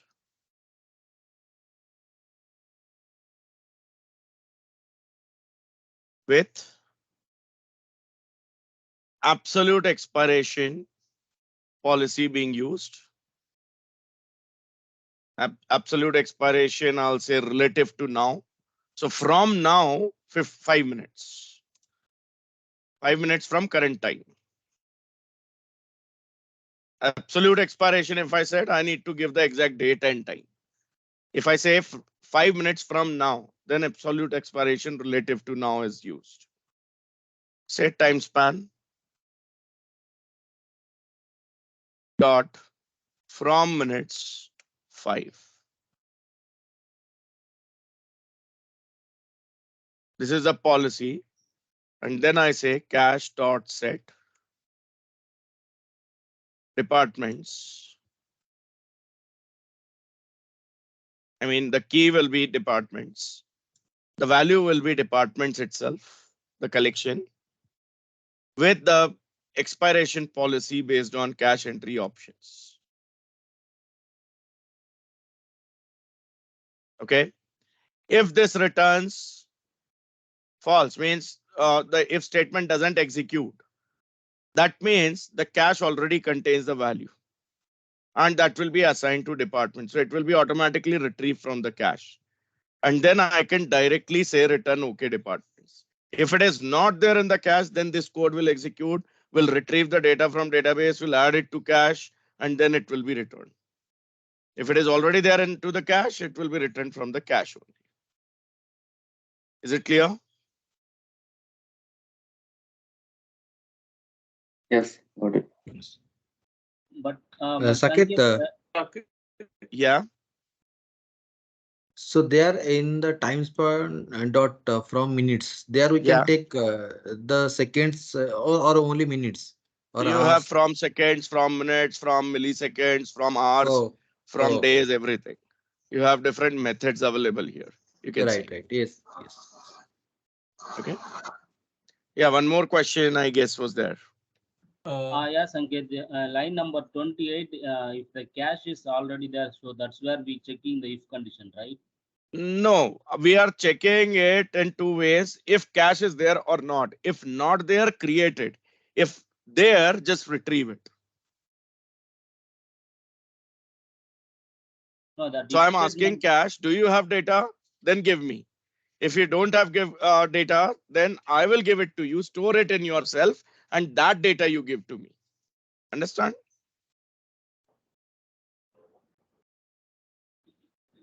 yes. So dual check is there. Try get value, I'm saying, not get value, right? Try means check if it can be retrieved or not. If retrieved, fine, go ahead. Ignore this portion, directly return.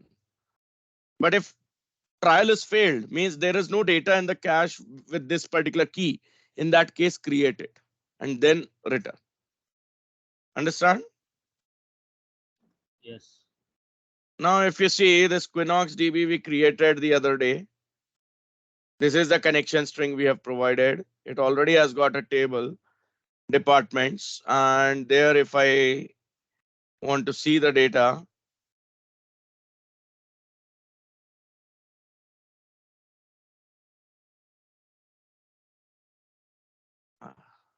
let me double click this if this shows.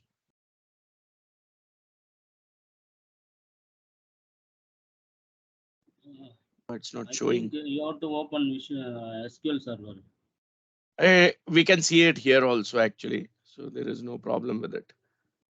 There seems to be some issue with Visual Studio. We have the table editor built into Visual Studio as well. There is no problem with it. It could be a temporary issue for me. The option itself is not getting displayed. So what I can do is probably.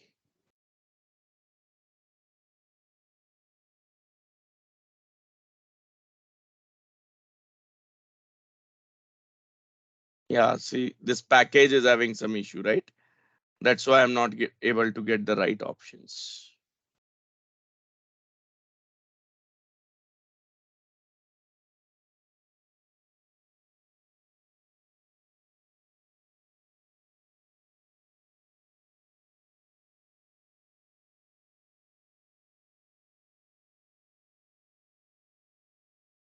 Okay, for the time being, I'll just open SSMS. I'll repair the Visual Studio.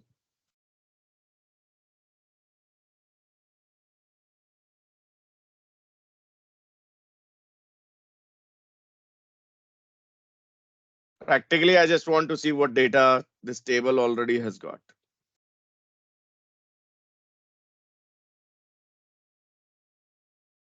I've connected to the same server, local DB, MS SQL, local DB, if you see. Yeah. Databases must have Quinnox DB. Tables.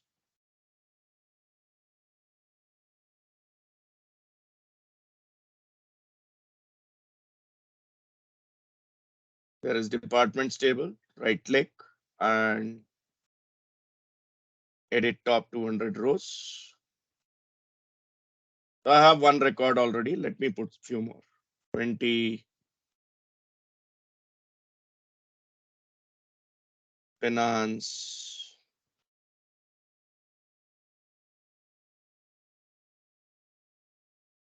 $30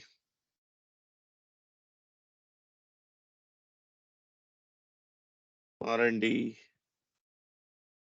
Mumbai, 40 production Hyderabad, 50 sales Bengaluru.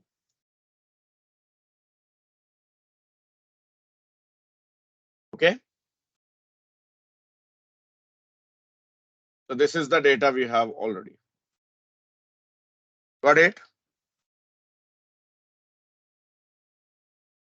In the database, we have it, not in the cache. Initially, when application starts, there is no cache. I just start it. Swagger UI should open up. I should see this get option. I click on this, try it out, execute. I should see the data over here without any issues. Now, again, if I execute, what do you think? From where it must have retrieved it? From cache or from database? Yes. Cache. And how do we check that? I go to database and make a small change. I've not enabled any notification services as of now. So the change will not be reflected back into the cache automatically. I mean, the cache will not be invalidated. Cache is unaware of this change, right? Yes. I confirm that change. I come back to the browser and click on execute again here. See what is the name I'm getting here for the second department. It is still the old one, right? That proves it is coming from cache. Also, if I go to Visual Studio and put a breakpoint over here and then go back to the browser and click on execute, it should break over here. It checks if the cache contains something or not. Practically right now, cache contains something with a count of 1, right? Let's see where it goes. If it goes inside if means there is no entry in the cache. I say F10, it directly bypasses the if body, directly goes to return OK departments. Departments must have been retrieved already. And if I see the second department name is finance, right? And if I say continue, it returns the data from the cache only. I close the application, run it again, get, try it out, execute, stops over here. Let's see what happens this time. It now goes inside if because the restart has invalidated the cache. I mean, the memory was released. Along with the memory, the cache was also released. So right now it doesn't have anything. It gets recreated and then returns the department. Right? They continue. I get the data over here, which is changed. And then again, if I say execute this time, it will bypass if. Directly it returns from the cache. Make sense? Yes. Saket, Yes. one more thing. Yes. Is caching done on the basis of time only every time, or is there any way to check the state of the resource means entity and we can do the It is all up to retry? you. If you have enabled the notification services kind of thing into your database, it can be actually given the lifetime of infinite time. So what I mean is here we are giving from minutes 5. I can say time span dot max value also. It will never be invalidated based on time. In that case, I need to set up my invalidation logic explicitly based on if there is any change in the original source. So that is all up to us. You can define it the way you want. If you feel that every 1 hour there is a change happening, then time-based policy is good.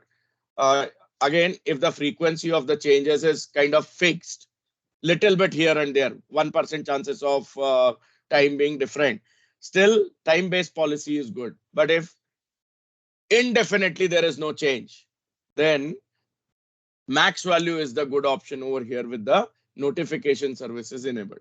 So whenever I, at the application level, whenever I receive the notification that the data has changed in the source, I will invalidate the cache and will force it to be recreated. Make sense? Yeah, okay. But that majorly depends on which database you are using and whether it has got built-in notification services or not. Oracle and SQL Server have it. Other databases may not have it. So for that, you might require a separate service to be created or separate application to be created to generate those notifications. To keep track of changes, right? Change tracker you have to create basically if database doesn't have its own. Got it? Yeah, okay. Saket, I have a question. Yes. So exactly where this cache data gets saved? In memory and applications process. If I replace this with Redis cache, it will be into the Redis cache database, which will be on the web server itself, but not in the memory. Means if the application process recycles, data will not be lost. If it is Redis cache, I mean distributed cache. We have used in-memory cache, so it is in the memory of the application only. Understood? Yes. And one more thing, as you are changing directly data, cache is not getting that. So what data is get changed. But with post request, if you change, it direct automatically cache will know that it is yes, you can set the cache to null in that case whenever there is a change. So automatically it will get recreated.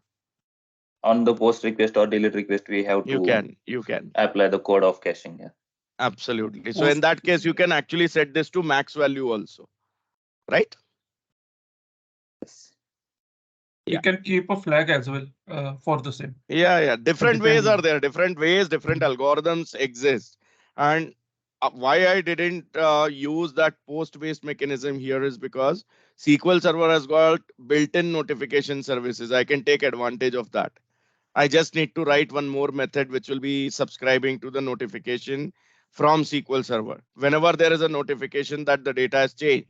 Now that change could be in insert operation, update operation, delete operation, anything. Automatically my code will get executed to delete the cache. Make sense? Yes.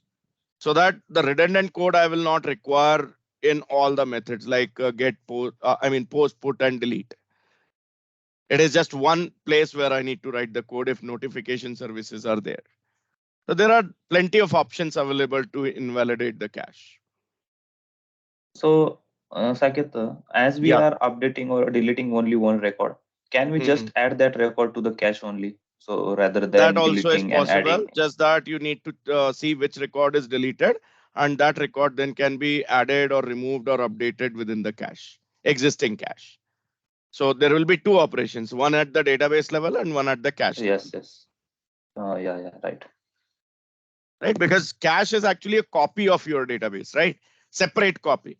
So that's why two operations will be needed. Make sense? Yes, got it. Yeah, thank you.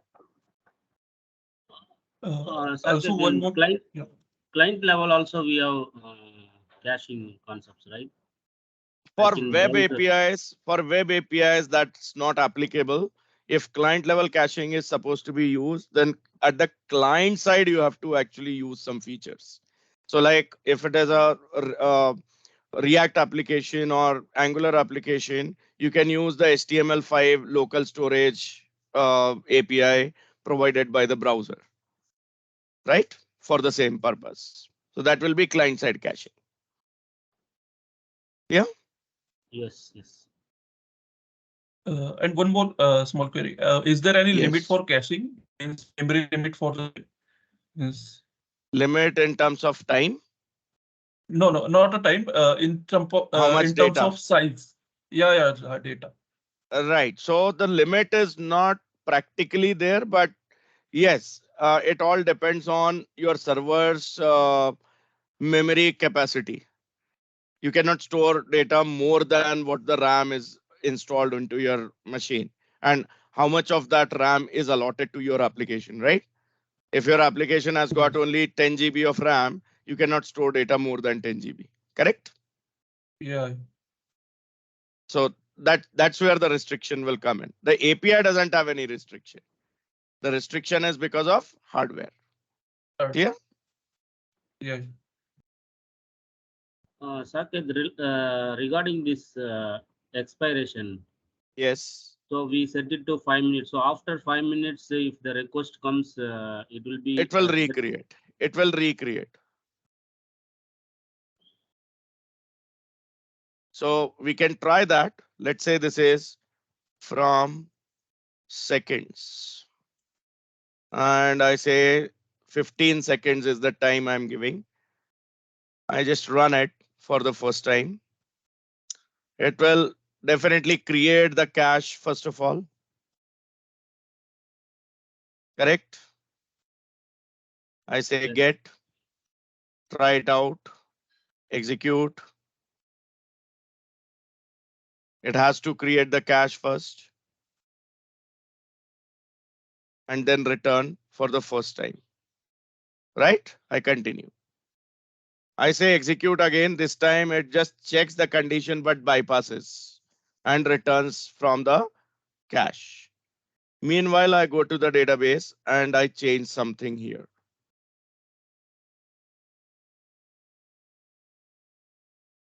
This is saved and here I say execute again.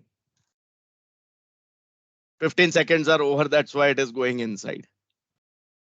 I should use 30 seconds or 40 seconds for trying out this. Understand? Yes. Okay.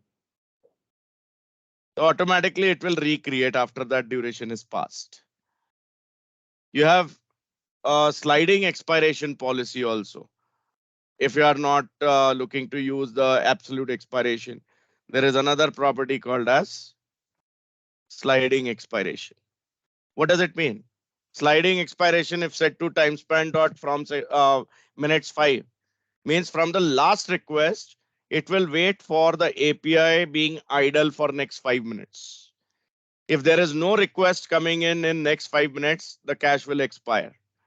But if the request comes at 4th minute 59 seconds, 999 milliseconds, the cache will continue for another 5 minutes. It will get the fresh lease of 5 minutes again from the last request. That is sliding expiration. Understood?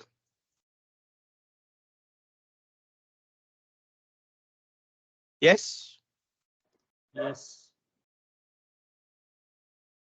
Saket, one more query. Yeah. On the line number 28, we have try get value depths means departments. So Yeah. it should be same name as per our table, right? Means that is the No, mandatory. it should be same as what you have given here in set. This name Okay, and this but- name should be same. Okay. So I can but give if, it as D also. It has nothing to do with the table. It can be anything. Okay. Okay, So got it is the cache name we have given. Yes, correct. Cache key. We call it as cache key Mhm. because cache is a dictionary data structure. Dictionary collection, if you remember. Yes? Okay. Yeah. Okay, so that is it for today. In the next session, we'll be starting with testing, unit testing on Monday. Okay? Okay, sir. Bye-bye till then. And just keep on revising everything. It should not be the case like we are learning new things and forgetting older things. So just keep revising across the breaks. Okay? In unit, X unit, and unit, which will be? Any unit is what we will be targeting. And Okay. point is, once you know one of the unit testing framework, using the other one just requires little bit of practice. Conceptually, all are same. It is just Okay. that the APIs for placing the test cases are different. So you just need to get used to the different frameworks, right? Yep. Yeah. Yeah. Just like .NET and Java are quite similar. You can do everything in both the environments, but Understood. the way you do it is slightly different. Correct? Yep. Yep. Yeah. Yeah. Thank you. So just come prepared with any unit thing. I mean, if you just watch some videos or something on it, that will help you out when we actually start with the implementation. Got it? Okay. Yeah. Yeah. Yeah. So that's Thank it. Bye-bye for today and see you on Monday. Bye. Bye. Thank you. Bye. Thank you.